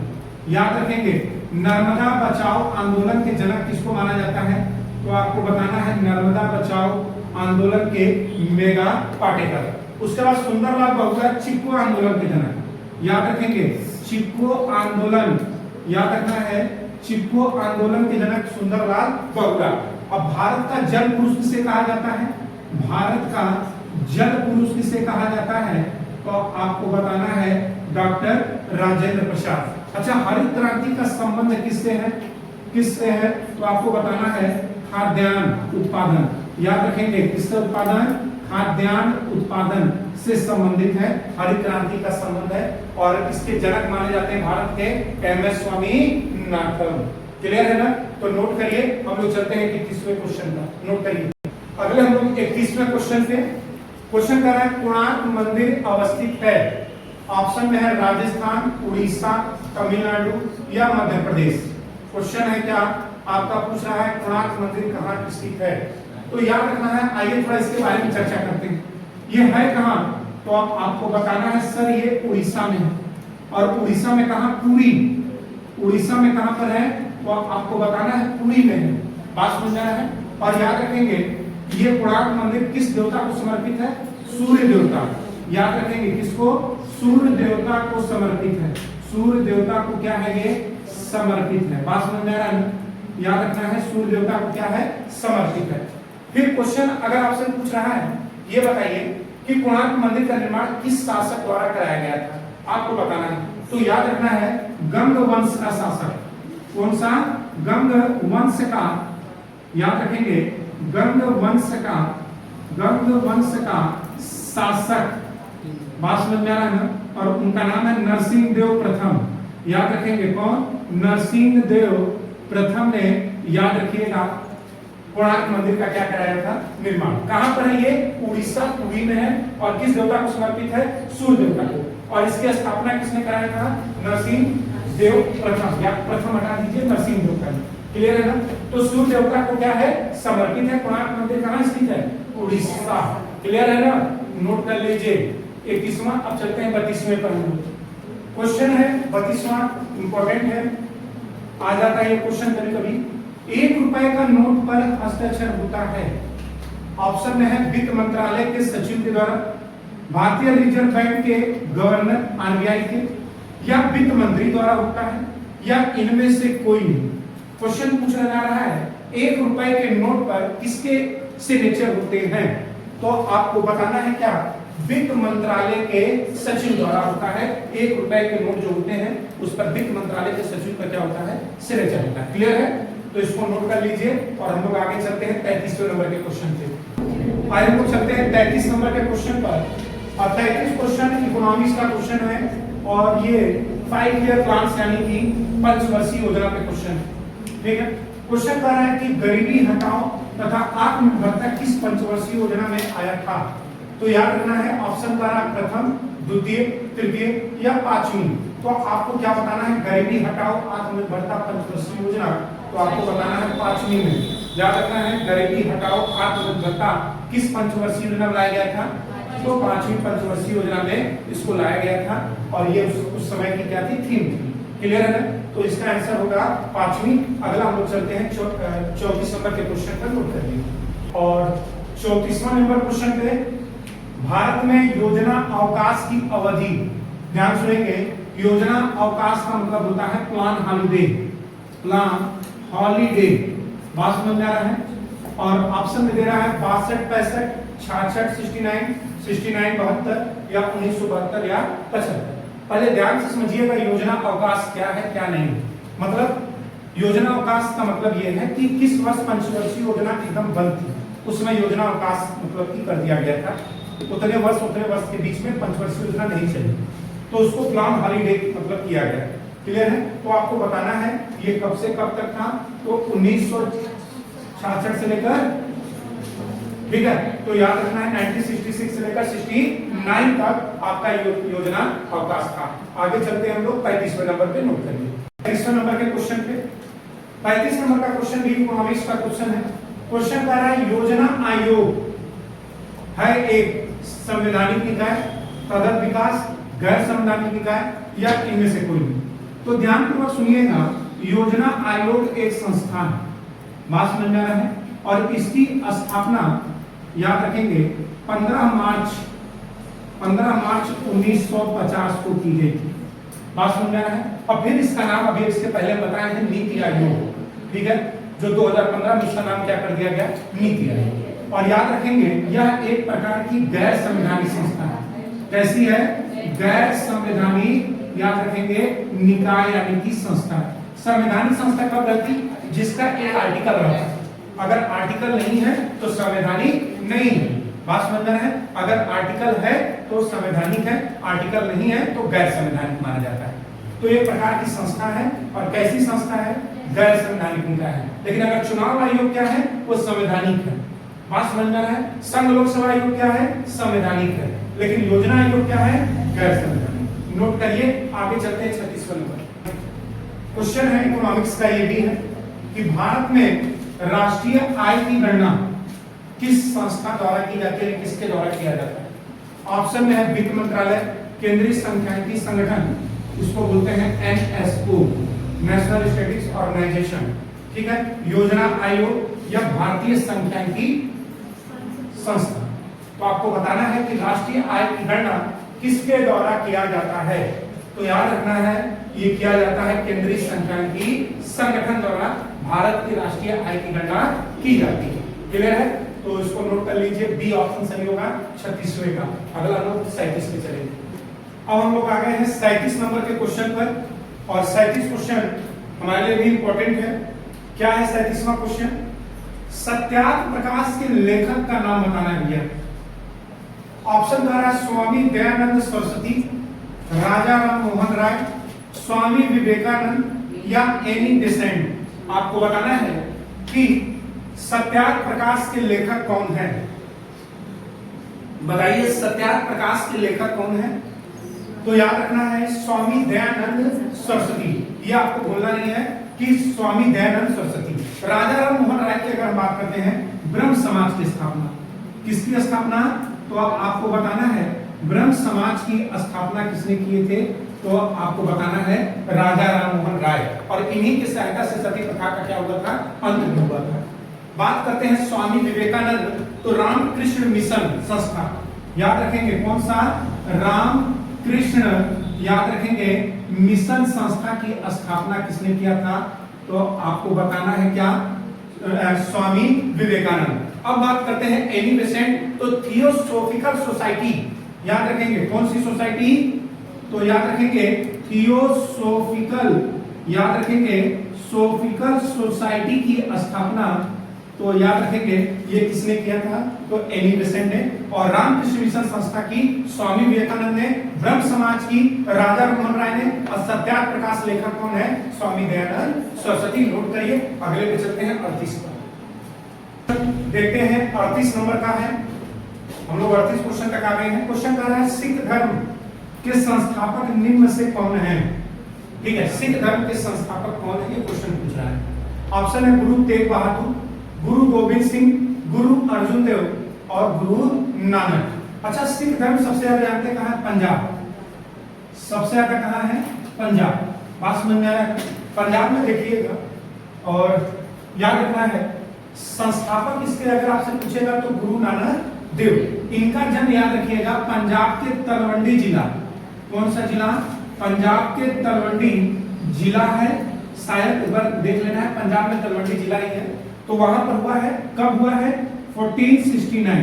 याद रखेंगे इनका जन्म कब हुआ? तो 1469 में हुआ है पंजाब में तलवंडी जिला में। क्लियर है ना? तो सिख धर्म में याद रखिएगा वहां बहुत बोलते भी हैं, जो बोले सोनिहाल सत श्री अकाल। तो याद रखना है ये सब चीजों को। तो सिख धर्म के संस्थापक कौन है? तो गुरु नानक देव। इसको इंपॉर्टेंट लगा लीजिएगा। 38वां। अब चलते हैं 39वां पर, हम नोट करिए। नंबर क्वेश्चन क्या कर रहा है? जोहान्सबर्ग विख्यात है, याद रखेंगे, जोहान्सबर्ग विख्यात है स्वर्ण खनन हेतु, टीन खनन हेतु, अभ्रक खनन हेतु या लौह अयस्क है। जोहान्सबर्ग पड़ता कहाँ है? बताना है। दक्षिण अफ्रीका। कहाँ पड़ता है भैया? तो आपको बताना है दक्षिण अफ्रीका में। याद रखेंगे क्या पड़ता है? जोहान्सबर्ग पड़ता है। याद रखेंगे कहाँ पड़ता है? दक्षिण अफ्रीका। क्लियर है? और याद रखना है कि किसके लिए है? तो स्वर्ण खनन हेतु के लिए ये क्या है? प्रसिद्ध है। अगर आपसे पूछेगा कि जोहान्सबर्ग की राजधानी, अगर आपसे पूछे कि जोहान्सबर्ग की राजधानी क्या है, तो आपको बताना है गोटेंग प्रांत। क्या है राजधानी? तो आपको बताना है गोटेंग प्रांत। क्लियर है सबको? और कहां पड़ता है ये? दक्षिण अफ्रीका। तो स्वर्ण नगरी के नाम से भी जाना जाता है। जोहान्सबर्ग को किस नाम से जाना जाता है? स्वर्ण नगरी। तो स्वर्ण नगरी वाला देश कौन सा है? तो आपको बताना है जोहान्सबर्ग। क्लियर है? तो इसका टिक लगा लीजिए। स्वर्ण खनन हेतु 39वें नंबर का ए लगाइए जल्दी से। आगे चलते हैं 40 नंबर पे। तो चलते हैं 40वें क्वेश्चन पर। हम लोग 40 क्वेश्चन पे आ गए हैं और अब आते हैं 40वां क्वेश्चन। स्टार लगाना है, राजधानी जरूर पूछी जाती है यूपी पुलिस में। ठीक है, अब आते हैं क्वेश्चन कर रहा है क्रोएशिया गणराज्य की राजधानी। ऑप्शन में है मैक्सिको सिटी, डोबोवानिक या जाग्रेब या एम्स्टर्डम। पास में जा रहे हैं तो याद रखना है एम्स्टर्डम की राजधानी नीदरलैंड है। याद रखेंगे किसकी राजधानी है ये? नीदरलैंड। नीदरलैंड की राजधानी एम्स्टर्डम है। क्लियर है? अब याद रखना है मैक्सिको सिटी। याद रखना है क्या? मैक्सिको सिटी की राजधानी मैक्सिको है। याद रखेंगे क्या है? मैक्सिको। तो मैक्सिको की राजधानी मैक्सिको सिटी और क्रोएशिया गणराज्य की राजधानी जाग्रेब। याद रखेंगे क्या है? जाग्रेब। क्लियर है ना? तो 40वें नंबर का आंसर सी होगा, क्रोएशिया गणराज्य की राजधानी जाग्रेब। आइए हम लोग चलते हैं 41वें पर। 41 नंबर के क्वेश्चन पर। क्वेश्चन कर रहा है अर्जुन पुरस्कार किस क्षेत्र में उपलब्धियों के लिए प्रदान किया जाता है? यानी कि अर्जुन पुरस्कार किस क्षेत्र में दिया जाता है? ऑप्शन है खेल, नृत्य, थिएटर या साहित्य। बात समझ आ रहा है? अगर मैं ये पूछूं कि अर्जुन पुरस्कार कब से प्रारंभ हुआ देने के लिए, तो आपको बताना है 1961। अर्जुन पुरस्कार याद रखेंगे इसकी राशि कितनी है? अगर किसी को दिया जाता है तो इसकी राशि कितनी है? तो आपको बताना है 15 लाख रुपए और साल। याद रखेंगे 15 लाख रुपए और साल। एक साल लगाया जाता है और 15 लाख रुपए दिया जाता है। क्लियर है? और इसका प्रारंभ कब से माना जाता है? 1961। और अर्जुन पुरस्कार खेल प्रशिक्षण के लिए दिया जाता है, खेल में उत्कृष्ट कार्य के लिए यानी कि दिया जाता है। तो इस पे टिक लगाइए खेल। आगे हम लोग चलते हैं 42वें नंबर पे क्वेश्चन। 42वें नंबर का क्वेश्चन है। क्वेश्चन कर रहा है कि पंचतंत्र पुस्तक के लेखक। पंचतंत्र में याद रखिएगा 5 स्टोरीज हैं, कहानियां इसमें हैं। और आप एक कहानी सुने होंगे लोमड़ी और कौवा की। तो ये कहानियां किसमें आप देखेंगे? पंचतंत्र में। और पंचतंत्र के लेखक हैं कौन? विष्णु शर्मा। क्लियर है ना? कौन है? विष्णु शर्मा। इस पर टिक लगाइए पंचतंत्र के लेखक। अगले क्वेश्चन पे चलते हैं 43 नंबर। आइए हम लोग चलते हैं क्वेश्चन 43 पे। हम लोग आ चुके हैं 43 क्वेश्चन पर। क्वेश्चन कर रहा है भारत के राष्ट्रपति पर महाभियोग चलाने के लिए कम से कम कितने दिन पूर्व सूचना आवश्यक है? अगर राष्ट्रपति पर महाभियोग लगाना है तो उसको सूचना कितने दिन पहले देनी पड़ेगी? ये क्वेश्चन पूछ रहा है। 7 दिन, 14 दिन, 21 दिन या 30 दिन? तो सबसे पहले जान लीजिए राष्ट्रपति पर जो महाभियोग लगता है किस आर्टिकल के तहत? तो आप कहेंगे आर्टिकल 61। सबसे पहला क्वेश्चन, महाभियोग पर राष्ट्रपति पर महाभियोग किस आर्टिकल के तहत लगाया जाता है? तो आपको बताना है आर्टिकल 61 के तहत याद रखेंगे महाभियोग संबंधित है। याद रखेंगे महाभियोग, बात समझ में आया ना। राष्ट्रपति पर अनुच्छेद 61 के तहत क्या लगाया जाता है? महाभियोग। जैसे अभी चुनाव आयोग के ऊपर महाभियोग लगने जा रहा है, बात समझ में आ रहा है, लोग लगा रहे हैं, विपक्ष पार्टी लगा रही है, क्लियर है। तो याद रखना है अनुच्छेद 61 महाभियोग है, और याद रखना है राष्ट्रपति को 14 दिन पहले सूचना देनी होगी। कितने दिन पहले? 14 दिन, कम से कम 14 दिन पूर्व सूचना देनी पड़ती है भैया। नोटिस आएगी कि आप भी अपना पक्ष रख सके, ठीक है। आप मान लीजिए कल ही करेंगे, इस्तीफा दे दीजिए, क्या मतलब? तो महाभियोग प्रक्रिया 14 दिन पहले कि आप भी अपना पक्ष तैयार रखिए, भाई हमने ये गलती नहीं की, ठीक है, तो अपना पक्ष रख सकते हैं। 14 दिन पहले आपको सूचना दे दी जाती है, क्लियर है ना। तो इसको नोट करिए। 43 नंबर, अगले पे 44 नंबर क्वेश्चन कर रहा है। 44 नंबर का क्वेश्चन, निम्नलिखित में से किस पूर्व भारतीय प्रधानमंत्री को भारत रत्न नहीं मिला है? मतलब किसको भारत रत्न नहीं मिला है? ये प्रधानमंत्री, जितने प्रधानमंत्री जी बने हैं उनकी लिस्ट है, ठीक है। तो किसको नहीं मिला है, ये आपका क्वेश्चन है। तो ऑप्शन में है पीवी नरसिम्हा राव, मनमोहन सिंह, चौधरी चरण सिंह या लाल बहादुर शास्त्री। ये आपको बताना है कि किसको नहीं मिला है। तो आपको बताना क्या है इसमें, मनमोहन जी को याद रखेंगे नहीं मिला है, और इनको मिला क्या है तो आपको बताना है 1987 में याद रखेंगे पद्म विभूषण। इनको क्या मिला है? पद्म विभूषण मिला है, क्लियर है। और याद रखना है 2025 में, याद रखना है इंपॉर्टेंट करंट अफेयर, 2025 में पीवी नरसिम्हा राव, याद रखेंगे PV Narasimha Rao achievement award से नवाजे गए हैं। अचीवमेंट अवार्ड से याद रखेंगे ये नवाजे गए हैं कौन? मनमोहन सिंह। तो 2025 में इनको कौन सा अवार्ड मिला है? PV Narasimha Rao achievement award, Manmohan Singh को 1987 में पद्म विभूषण, और सबको याद रखेंगे भारत रत्न मिल चुका है, क्लियर है। तो आइए लोग चलते हैं 45वें नंबर पे, नोट करिए जल्दी से, आगे चलते हैं। 45 नंबर के क्वेश्चन पर 45 क्वेश्चन हो चुके हैं, ठीक है, और अभी हम लोग और चलना है क्वेश्चन। तो ध्यान पूर्वक देखिएगा, सुनिएगा, इंपॉर्टेंट सभी क्वेश्चन है। टारगेट 100 का रखा गया है क्वेश्चन। चलिए आइए हम बात करते हैं क्वेश्चन में, निम्नलिखित में से कौन संवैधानिक संस्था नहीं है? क्वेश्चन पूछ रहा है कौन संवैधानिक संस्था नहीं है, ये क्वेश्चन पूछ रहा है। तो याद रखना है क्या ऑप्शन है, वित्त आयोग, योजना आयोग, लोक सेवा आयोग या चुनाव आयोग। ये क्वेश्चन पूछ रहा है। तो आइए हम बात करते हैं संवैधानिक संस्था। संवैधानिक संस्था का मतलब यह है कि जिसका आर्टिकल हो, जो अनुच्छेद से जुड़ा हो, जो कानून से जुड़ा हो, जैसे याद रखेंगे किसी ना किसी आर्टिकल के तहत उसका गठन किया गया हो। तो याद रखना है सबसे पहले हम चुनाव आयोग, तो हम कहेंगे आर्टिकल 324। आर्टिकल 324 क्या कहता है? भारत में निर्वाचन आयोग का गठन। तो आर्टिकल 324 क्या कहेगा? भारत में निर्वाचन आयोग का गठन, अनुच्छेद 324। लोक सेवा आयोग, तो आर्टिकल 315 याद रखेंगे। आर्टिकल 315 किस आर्टिकल के तहत? तो 315 के तहत लोक सेवा आयोग। वित्त आयोग, तो याद रखेंगे आर्टिकल 280, याद रखेंगे वित्त आयोग आर्टिकल 280। लेकिन योजना आयोग क्या है? एक प्रकार की संस्था, अभी हमने बताया है, बात समझ में आ रहा है ना। ये संवैधानिक संस्था नहीं है। तो योजना आयोग पे टिक लगा लीजिए और ये अनुच्छेद पढ़ लीजिएगा, क्लियर है। अब चलते हैं 46 नंबर के क्वेश्चन पर। 46 नंबर के क्वेश्चन पर क्वेश्चन कर रहा है कि 1 जनवरी से 31 दिसंबर 2026 तक ब्रिक्स की अध्यक्षता किस देश ने ग्रहण की है? और यहां पर लगा लीजिएगा स्टार, आपके लिए इंपॉर्टेंट है। भारत, ब्राजील, रूस या चीन। तो सबसे पहले हम बात करते हैं ब्रिक्स की।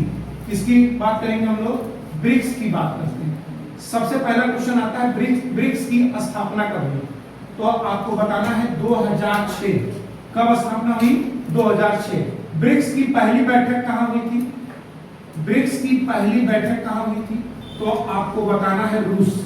और फिर क्वेश्चन पूछेगा कि 2025 की बैठक कहां पर हुई थी?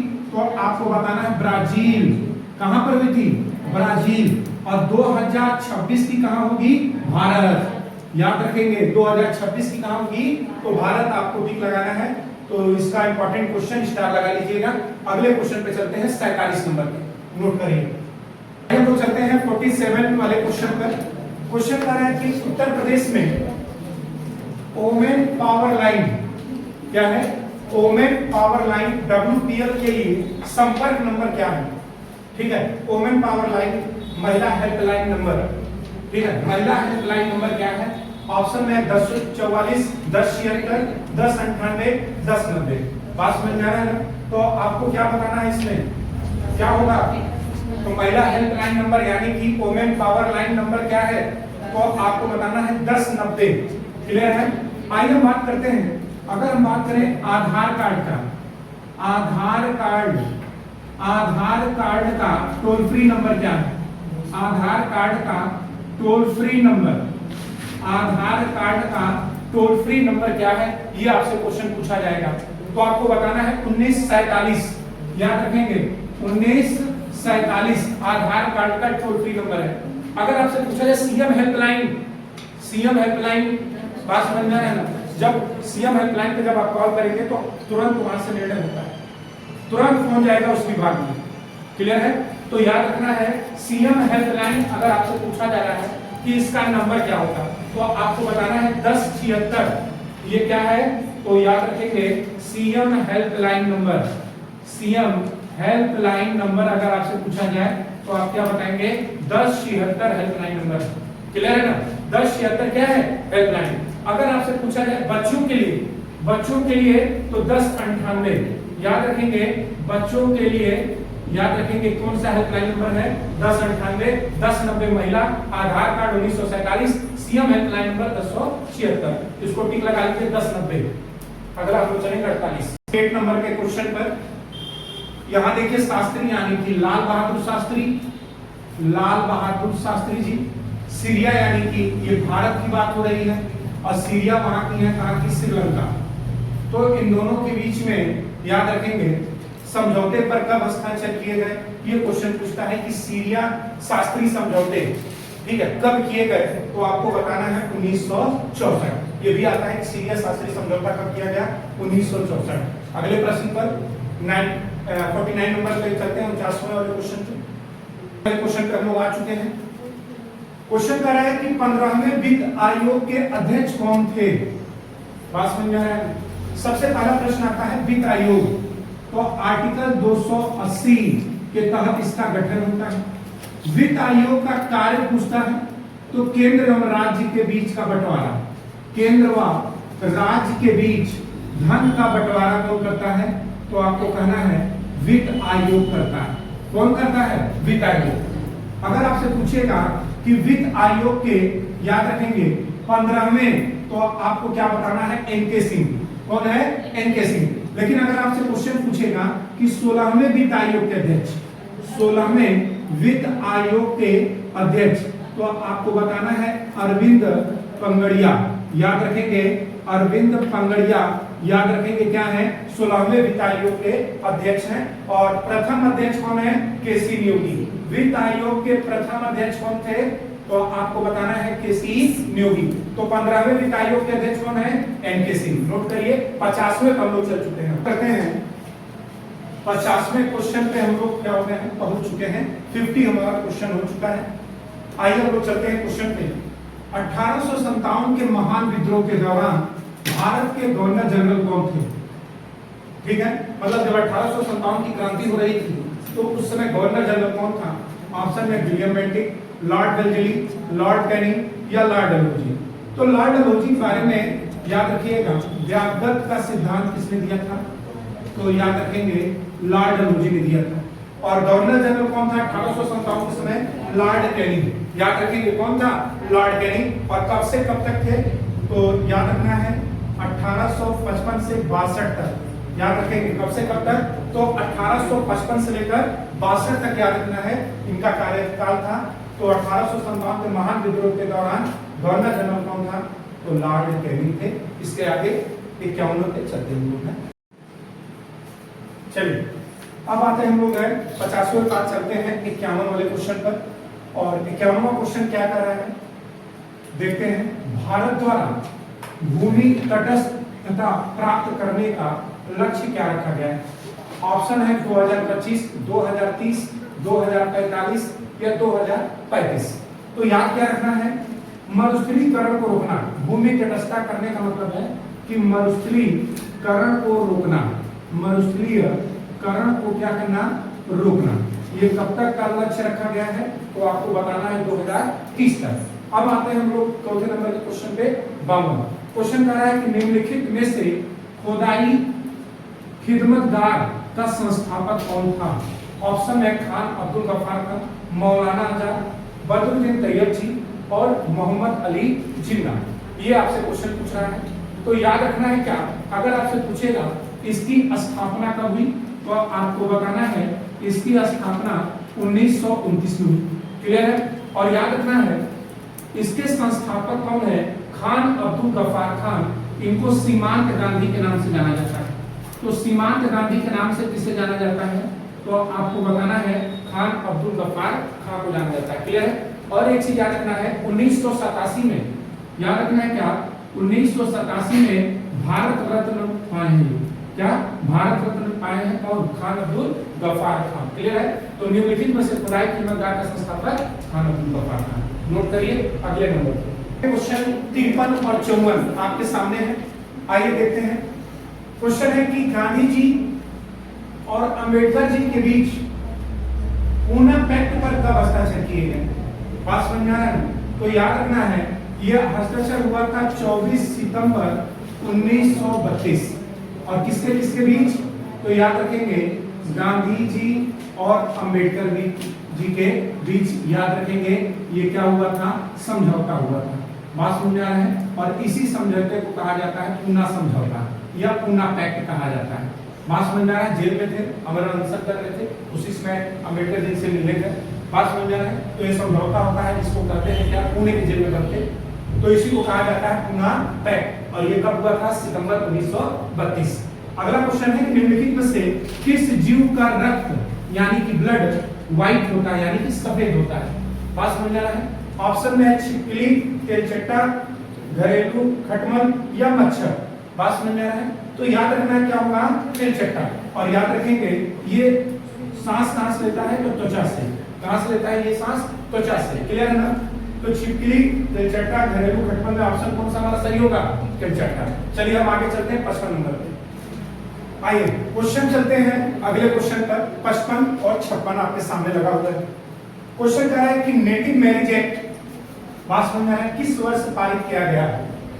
अगर आपसे यह कहा जाए, ध्यान से समझिएगा, मैरिज एक्ट का मतलब है यानी कि मैरिज करने का उम्र क्या होता है। अगर पूछा जाए गर्ल्स का और बॉय का, तो ध्यान से सुनिएगा, जो पहले था वो था 14 और ये भी था क्या, 14। ठीक है, ये 18 था। गर्ल्स का क्या था?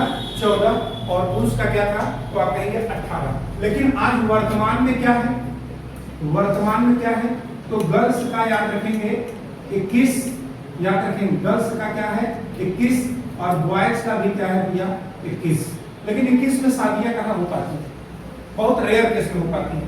इस बेरोजगारी में कहाँ शादियां हो पाती हैं? 21 में हो पाती है? नहीं हो पाती है। 30 तक जाकर, अगर टीचर की तैयारी कर रहे हैं तो 30 तक जाए। बात समझ में आ रहा है? तो याद रखना है क्या, गर्ल्स 14, बॉयज 18, और वर्तमान में गर्ल्स 21 और बॉयज 21। तो क्वेश्चन आएगा कि नेटिव मैरिज एक्ट किस वर्ष पारित किया गया, तो आपको बताना है 1872। ये क्वेश्चन आपसे पूछा जा सकता है। अगला है कि जनवरी 2025 में केंद्र सरकार ने किसे CRPF, central reserve police force, याद रखेंगे केंद्रीय, याद रखेंगे रिजर्व सुरक्षा बल जो इसका होता है फुल फॉर्म, का नया महानिदेशक किसे किया गया? एक चीज ध्यान रखिएगा, सबसे पहला क्वेश्चन कि सीआरपीएफ की स्थापना आपसे पूछा जा सकता है कि बताइए सीआरपीएफ की स्थापना कब हुई, तो आपको बताना है 27 जुलाई 1939। याद रखेंगे 27 जुलाई 1939 को सीआरपीएफ की स्थापना हुई। और याद रखिएगा पूरे अर्धसैनिक बल में बहुत ही खतरनाक ड्यूटी होती है सीआरपीएफ की। बात समझ में आ रहा है? सियासत क्वेश्चन तो आप मान लीजिए कहीं मेट्रो पे ट्रेनिंग है, मतलब वहां ड्यूटी है, कहीं आपके मान के चलिए जैसे मेट्रो है, एयरपोर्ट है, तमाम कंपनियां हैं जो महारत्न कंपनियां, वहां ड्यूटी होती है। लेकिन सीआरपीएफ की ज्यादातर जंगलों में, ठीक है, या कमांडो ग्रुप में कहीं ना कहीं देखिए ट्रेनिंग करते रहते हैं।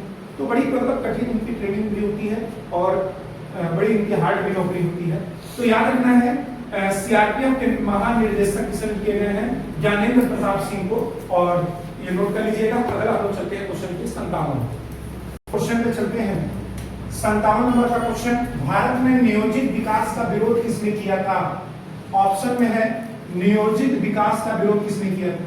महात्मा गांधी, पंडित जवाहरलाल नेहरू, इंदिरा गांधी या राजीव गांधी।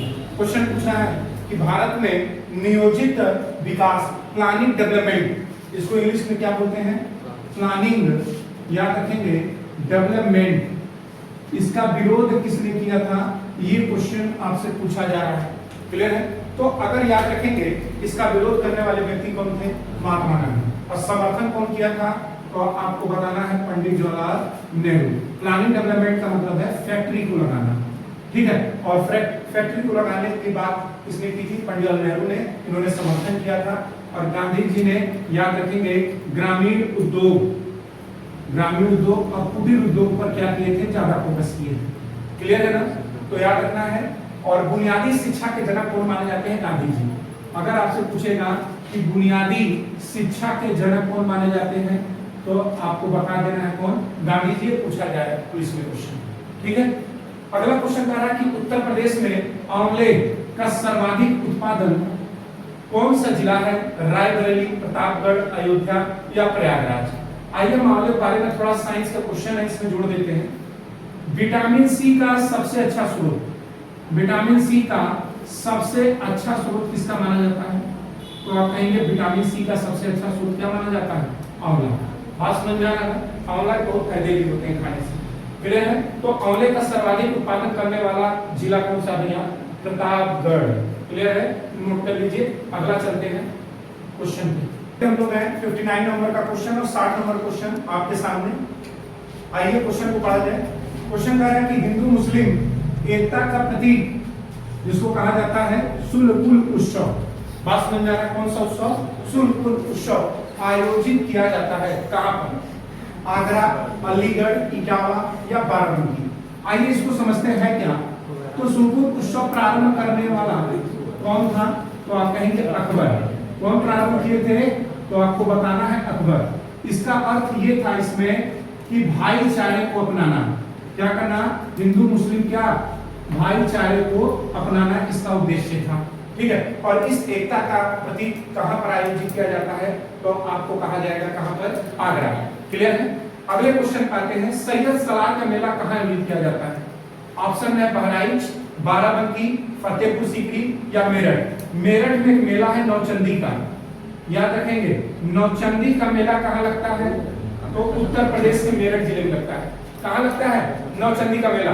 तो आपको बताना है कहां पर? मेरठ। अगर आपसे क्वेश्चन पूछेगा सैयद सलार का मेला कहां लगता है, तो आपको बताना है बहराइच। अगला क्वेश्चन आपसे पूछेगा खिचड़ी मेला, खिचड़ी मेला गोरखपुर कहां लगता है? तो आपको बताना है गोरखपुर। माननीय योगी आदित्यनाथ जी का ये इलाका है, बात समझ में आ रहा है? तो गोरखपुर इसको याद करना है। उसके बाद बटेश्वर मेला, उत्तर प्रदेश में बटेश्वर मेला कहां लगता है? अगर आपसे पूछा जाए कि उत्तर प्रदेश में बटेश्वर मेला कहां लगता है, आपको बताना है जल्दी से। तो आगरा। कहां लगता है? ये आगरा लगता है, ठीक है। अगर आपसे पूछा जाए ददरी मेला, तो ये सब यहाँ के लोग तो जानते ही हैं, बलिया के लोग, ठीक है। तो कहां लगता है ददरी मेला? तो याद रखेंगे ये कहां लगता है? बलिया लगता है। देव शरीफ का मेला कहां लगता है? देव शरीफ का मेला कहां लगता है? इसका उत्तर दीजिए। देव शरीफ का मेला बहराइच कहां लगता है? तो आपको बताना है बहराइच। क्लियर है ना? तो इसका आंसर सैयद सलार का मेला कहां? बहराइच। नोट करिए, आगे चलिए। क्वेश्चन है साइबर सुरक्षित भारत पहल किस वर्ष शुरू हुई? साइबर सुरक्षित भारत पहल किस वर्ष शुरू की गई? ठीक है, यह है क्या साइबर सुरक्षित? जैसे आपके मोबाइल में फ्रॉड होता है, फोन आता है, भैया ओटीपी बता दीजिए, बात समझ में आ रहा है? तो भाई जिसको जानकारी नहीं है तो क्या करता है? ओटीपी बता देता है। लेकिन आरबीआई ने, ठीक है, और सभी बैंकों ने, देखिए उसका प्रचार प्रसार हो रहा है कि हम मूर्ख नहीं बनेंगे। अब बात समझ में आ रहा है? उसका प्रचार देखिएगा, ठीक है। तो ये चीज आप भी जागरूक रहिए इसके प्रति। आपको बैंक नहीं फोन करेंगे कि हमको ओटीपी जल्दी बताइए, बात समझ में आ रहा है? बैंक होगा तो आपके घर आ जाएगा, तो आपसे अगर आपका लोन है तो आपके घर आकर आपसे लोन मांगेगा। बात समझ में आ रहा है? लेकिन आपसे ओटीपी मांगे कोई तो आपको नहीं देना है, इस बात को जान लीजिए, ठीक है। हाँ, उनसे ये कह दीजिए कि अगर ठीक है ओटीपी मांगे तो बैंक में कल आ रहे हैं 10 बजे, मूर्ख नहीं बनना है, ठीक है। तो ये चीज आप ध्यान रखें, इसका प्रचार प्रसार बैंक द्वारा हो रहा है। पता लगा ओटीपी बता दिए, इधर से जो ने खाता पैसा वो साफ हो जाएगा, ठीक है। तो इस चीज का ध्यान रहे। साइबर सुरक्षित जो भारत की पहल है, अगर आपसे पूछा है किस वर्ष शुरू की गई तो 2018। कब शुरू की गई?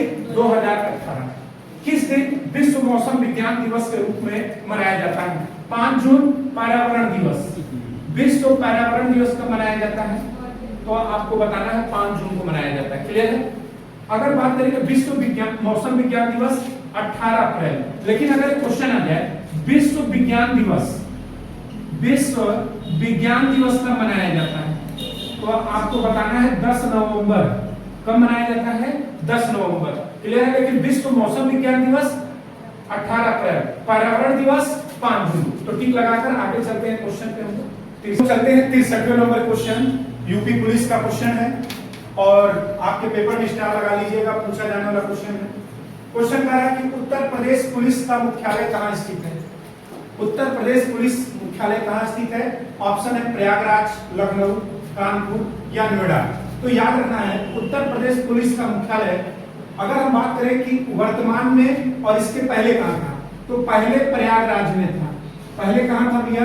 प्रयागराज।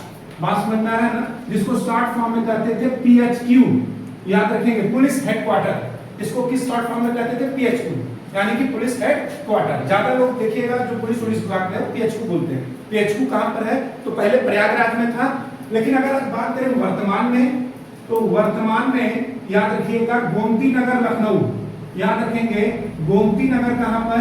लखनऊ में है। क्लियर है? और यहीं पर याद रखेंगे उत्तर प्रदेश पुलिस के सबसे बड़े अधिकारी बैठते हैं, जिनका नाम है याद रखेंगे DGP। जो पद है क्या नाम है? DGP। याद रखेंगे डायरेक्ट जनरल ऑफ पुलिस। याद रखेंगे डिप्टी जनरल पुलिस का लिए direct general of police. Clear है ना? तो DGP कहां है? तो आप कहेंगे लखनऊ। तो उत्तर प्रदेश पुलिस यानी कि हेडक्वार्टर PHQ का कहां पर है? लखनऊ में। अगला क्वेश्चन, उत्तर प्रदेश पुलिस की स्थापना किस अधिनियम यानी कि एक्ट के तहत हुई थी? ऑप्शन है police act 1860, police act 2020, police act 1948, police act 1861। तो याद रखना है पुलिस एक्ट 1861 के तहत याद रखिएगा अधिनियम के तहत हुआ। और पूछेगा स्थापना, तो पुलिस उत्तर प्रदेश पुलिस की स्थापना 1863। और किस एक्ट के तहत आया? तो पुलिस एक्ट 1861। कहां पर है? लखनऊ। सबसे बड़ा अधिकारी इसका क्या कहा जाता है? DGP। जो पुलिस का सबसे बड़ा मालिक होता है वो कौन होता है? DGP। क्लियर है? अगले क्वेश्चन पे चलते हैं, देखते हैं 65 नंबर। आइए लोग चलते हैं फिर से, पुलिस का क्वेश्चन है और देखते हैं, स्टार लगा लीजिएगा दोनों पर। क्वेश्चन है पुलिस झंडा दिवस यानी कि फ्लैग डे कब मनाया जाता है? ऑप्शन है 21 अक्टूबर, 23 अगस्त, 23 नवंबर या 26 जनवरी। तो अगला क्वेश्चन आपसे पूछेगा कि पुलिस झंडा दिवस कब मनाया जाता है? बताना है आपको कब मनाया जाता है। तो आपको बताना है 23 नवंबर। क्या लगाएंगे ऑप्शन में? 23 नवंबर को पुलिस झंडा दिवस मनाया जाता है। अगला है कि पुलिस के ध्वज में लाल रंग किसका प्रतीक है? ऑप्शन है शांति, अनुशासन, सुरक्षा, शैव या बलिदान। एक चीज ध्यान दीजिएगा इधर सभी लोग, यहाँ पर लाल रंग होता है, एक नीला रंग भी होता है। तो नीला रंग शांति का प्रतीक है। जैसे अभी होली हुई है ना, होली देखिए हर जिले की पुलिस छुट्टी नहीं देगी है। बात समझ में आ रहा है? क्यों? क्योंकि आप होली अच्छे से मना सके। क्लियर है ना? तो शांति का प्रतीक है। जिले में शांति व्यवस्था बनाना ये पुलिस का कर्तव्य, और अनुशासन भी बनाए रखना ये पुलिस का भी कर्तव्य है। ठीक है? लेकिन आप लोग का भी कर्तव्य है कि पुलिस का क्या करें? सहयोग करें। क्लियर है ना? तो यहाँ पर ध्यान से समझना है कि लाल रंग किसका प्रतीक है? शौर्य और बलिदान का। और नीला रंग किसका प्रतीक है? शांति का प्रतीक है। आगे हम चलते हैं क्वेश्चन 67 पर। तो चलते हैं 67 और 68 क्वेश्चन आपके सामने। क्वेश्चन है प्रशासनिक सुविधा के लिए यूपी पुलिस को कितने जोन में बांटा गया है? उत्तर प्रदेश पुलिस को कितने जोन में बांटा गया है प्रशासनिक सुविधा के लिए? ऑप्शन है 18, 4, 75 या 8। तो आपको क्या बताना है? 8। प्रशासनिक सुविधा के लिए यूपी पुलिस को कितने जोन में बांटा गया है? 8। अगला क्वेश्चन है कि पुलिस जोन का प्रमुख अधिकारी कौन होता है? सबसे प्रमुख अधिकारी आईजी होते हैं, डीआईजी साहब होते हैं कि एडीजी होते हैं कि डीजीपी साहब होते हैं? तो आपको बताना है एडीजे। क्या बताना है? ADJ, additional director general of police. याद रखेंगे एडिशनल याद रखेंगे डायरेक्टर जनरल ऑफ पुलिस याद रखेंगे एडीजे।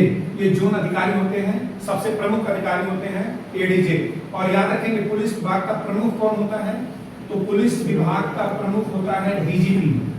पुलिस विभाग का सबसे बड़ा अधिकारी डीजीपी होता है, जो लोग बैठते हैं। बात समझ में आ रहा है? तो याद रखना है एडीजे पुलिस जोन का प्रमुख अधिकारी माना जाता है, ADJ additional director general of police. Clear है? नोट करिए। अगले क्वेश्चन पे चलते हैं। हम लोग चलते हैं क्वेश्चन नंबर 69 और 70 आपके सामने है। क्वेश्चन कह रहा है जिले का पुलिस प्रमुख कौन होता है? मतलब जिले में पुलिस का प्रमुख कौन होता है? बात समझ में आ रहा है? मतलब जिला है, जैसे मऊ आपका जिला है, बलिया जिला है, तो यहाँ पुलिस का प्रमुख कौन माना जाएगा? बात समझ में आ रहा है? तो पुलिस का प्रमुख का अधिकारी होता है जिले में सबसे बड़ा, तो याद रखेंगे वो होता है एसएसपी या एसपी। लेकिन इसमें भी एक नियम है, अगर छोटा जिला है, याद रखेंगे अगर छोटा जिला है तो एसपी सुपरिटेंडेंट ऑफ पुलिस यानी कि एसपी, और अगर बड़ा जिला है तो याद रखेंगे वहां पर क्या है? एसएसपी। अगर बड़ा जिला है तो एसएसपी, छोटा जिला है तो एसपी। ये आईपीएस रैंक के अधिकारी होते हैं, इंडियन पुलिस सर्विस, संघ लोक सेवा आयोग से आते हैं लोग, और ये इनको पद मिलता है आईपीएस का, और वहां पर कहीं कहीं एसएसपी, कहीं एसपी कहा जाता है। डीएम याद रखेंगे जिले का प्रशासनिक अधिकारी होता है, जिले का सबसे बड़ा प्रशासनिक अधिकारी, जिले का सबसे बड़ा प्रशासनिक अधिकारी याद रखेंगे कौन होते हैं? डीएम साहब होते हैं। बात समझ में आ रहा है? सीओ सर्किल ऑफिसर 5-6 थाने का मालिक होते हैं सीओ, ठीक है, सर्किल ऑफिसर इनको कहते हैं। और जिले का पुलिस का सबसे प्रमुख कौन होता है? एसएसपी या एसपी। छोटा जिला है तो एसपी, बड़ा जिला है तो एसएसपी। क्लियर है? आगे आते हैं 17वें नंबर क्वेश्चन पे। किस दिन अंतरराष्ट्रीय शांति दिवस के रूप में मान्यता प्राप्त है? तो आपको बताना है 11 जुलाई, 21 सितंबर, 16 सितंबर या 1 दिसंबर। तो आइए बात करते हैं 1 दिसंबर, विश्व एड्स दिवस। विश्व एड्स दिवस कब मनाया जाता है? तो आपको बताना है 1 दिसंबर। 16 सितंबर विश्व ओजोन दिवस। विश्व ओजोन दिवस कब मनाया जाता है? तो आपको बताना है 16 सितंबर। और 1 सितंबर को अंतरराष्ट्रीय शांति दिवस, और 11 जुलाई को विश्व जनसंख्या दिवस। 11 जुलाई को क्या मनाया जाता है? विश्व जनसंख्या दिवस मनाया जाता है 11 जुलाई को। क्लियर है ना?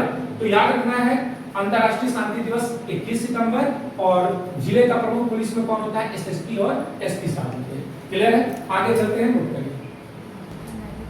क्वेश्चन है यूनाइटेड किंगडम, 71वां नंबर का क्वेश्चन। यूनाइटेड किंगडम की आधिकारिक मुद्रा क्या है? एन, पाउंड स्टर्लिंग, डॉलर या यूरो? आइए बात करते हैं यूरो किसकी है? यूरोपियन देश की। किसकी है?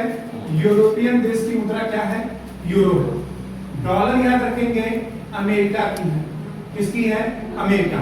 और पाउंड स्टर्लिंग किसकी है? तो याद रखेंगे यूनाइटेड किंगडम की। और एन किसकी है? तो जापान की है। क्लियर है ना? अगर आपसे पूछेगा चीन की मुद्रा, तो आपको बताना है क्या? युआन। क्या है? युआन। और यहाँ की लैंग्वेज क्या है? तो माद्रिन। याद रखेंगे क्या है? माद्रिन। ये भी पूछा जाता है। तो यूनाइटेड किंगडम की आधिकारिक मुद्रा क्या है? तो आपको बताना है पाउंड स्टर्लिंग। क्लियर है? और एन कहाँ की है? जापान। यूरो यूरोपियन देश, डॉलर अमेरिका। अगला ये क्वेश्चन 72, निम्नलिखित में से किस ग्रह का कोई उपग्रह नहीं है भैया? ऑप्शन में है शनि, नहीं है जरूर देखना परीक्षा में तो गलती हो जाता है, तुरंत है वाला लगा देते हैं, ठीक है। तो शनि, बृहस्पति, यूरेनस या शुक्र। तो एक चीज याद रखना है, दो ऐसे उपग्रह, अरे ग्रह, उपग्रह नहीं, दो ऐसे ग्रह जिनके उपग्रह नहीं है, बात समझ में आ रहा है ना? जिनके क्या है उपग्रह नहीं है। तो आपको बताना है कौन कौन, शुक्र और बुध।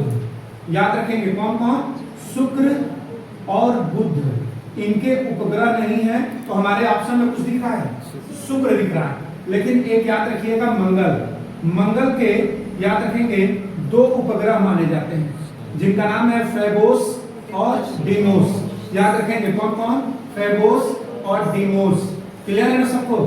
तो मंगल ग्रह के कितने उपग्रह, 2, फेबोस और डीमोस। क्लियर है?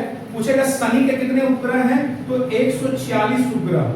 कितने हैं भैया, 146 उपग्रह किसके हैं, शनि के हैं। उसके बाद याद रखेंगे 95 किसके उपग्रह हैं, तो आपको बताना है 95 है किसके, बृहस्पति के। बोलिए यहां तक क्लियर है? तो याद रखना है निम्नलिखित में से किस ग्रह का कोई उपग्रह नहीं है, तो आपको बताना है शुक्र। आइए आगे चलते हैं क्वेश्चन में। क्वेश्चन देखते हैं 73 और 74। नवकीय विखंडन, केमिस्ट्री का क्वेश्चन लग रहा है। नवकीय विखंडन की खोज किसने की थी? ऑप्शन में है रदरफोर्ड, ऑटो हान, मैरी क्यूरी या इनमें से कोई नहीं। तो याद रखिएगा मैरी क्यूरी रेडियो एक्टिव की खोज, रेडियो एक्टिव की खोज किसने किया था, तो आपको बताना है मैरी क्यूरी ने किया था। नवकीय विखंडन की खोज किसने किया था, ऑटो हान। क्लियर है? आगे आएंगे। लोकोमोटिव इंजन का विस्तार किसने किया? ऑप्शन है मोर्स, जॉर्ज स्टेफेसन, एडिसन या इनमें से कोई नहीं। तो याद रखना है एडिसन ने, अगर आपसे क्वेश्चन पूछ रहा है, एडिसन ने क्या किया था, बल्ब की खोज किया था। याद रखेंगे किसकी, बल्ब की खोज किए थे। और जो लोकोमोटिव इंजन का, तो याद रखेंगे जॉर्ज स्टीफेसन। लेकिन अगर क्वेश्चन आ जाए उत्तर प्रदेश में, याद रखेंगे DLW, याद रखेंगे लोकोमोटिव वर्कर कहां पर है, तो वाराणसी। ये क्वेश्चन बहुत पूछा जाता है, कहां पर है भैया, वाराणसी, DLW मड़ुआडी। ठीक है? तो याद रखना है लोकोमोटिव इंजन का विस्तार जॉर्ज स्टीफेसन, नोट कर लीजिए। अगले चलिए, हम लोग का क्वेश्चन 75 क्वेश्चन आज यहीं तक रहेगा। ठीक है? और कुछ प्रॉब्लम की वजह से 75 क्वेश्चन रहने दिया जाए, लेकिन यहां तक क्वेश्चन आप लोग के लिए इंपॉर्टेंट भी है। जितने क्वेश्चन कराए हैं शुरू से लेकर 1 से लेकर 75 क्वेश्चन, और सभी क्वेश्चन अगर वो है तो आप उसको जरूर पढ़िएगा, इंपॉर्टेंट है। इसके आगे का फिर अगले संडे को फिर क्वेश्चन कराया जाएगा। ठीक है? तो लास्ट क्वेश्चन है, आइए इसको देखते हैं क्वेश्चन क्या कह रहा है। निम्नलिखित में से कौन सा युग्म सुमेलित नहीं है? बात समझ में आ रहा है? देखिए क्या कर रहा है, कानपुर चकेरी, चकेरी कहने का मतलब वाराणसी, बाबतपुर कहने का मतलब एयरपोर्ट। ये किसकी बात कर रहा है, एयरपोर्ट की बात कर रहा है। कानपुर में चकेरी एयरपोर्ट है, या वाराणसी में बाबतपुर एयरपोर्ट, बात समझ में आ रहा है, या अमौसी एयरपोर्ट, बात समझ में आ रहा है, या फुर्सतगंज एयरपोर्ट। ये क्वेश्चन आपसे पूछ रहा है। तो आइए देखते हैं कौन सा सुमेलित नहीं है। कानपुर में चकेरी सही है, वाराणसी में बाबतपुर एयरपोर्ट ये भी सही है, लखनऊ में अमौसी एयरपोर्ट ये भी सही है, आगरा में फुर्सतगंज ये नहीं, ये गलत है हमारा, ये आगरा एयरपोर्ट ही है। बात समझ में आ रहा है ना, आगरा एयरपोर्ट ही है। तो याद रखेंगे हमारा ये वाला सुमेलित नहीं है, आगरा एयरपोर्ट। क्लियर है सबके लिए? आइए अब ध्यान से सुनिए, जितना मैंने पढ़ाया उसको आप लोग पढ़िएगा। ठीक है? और वीडियो आपको कैसा लगा ये जरूर बताइएगा। ठीक है? Thank you. अब यहीं तक हम रहते रहे, अगला वीडियो अगले संडे। ठीक है? तो धन्यवाद।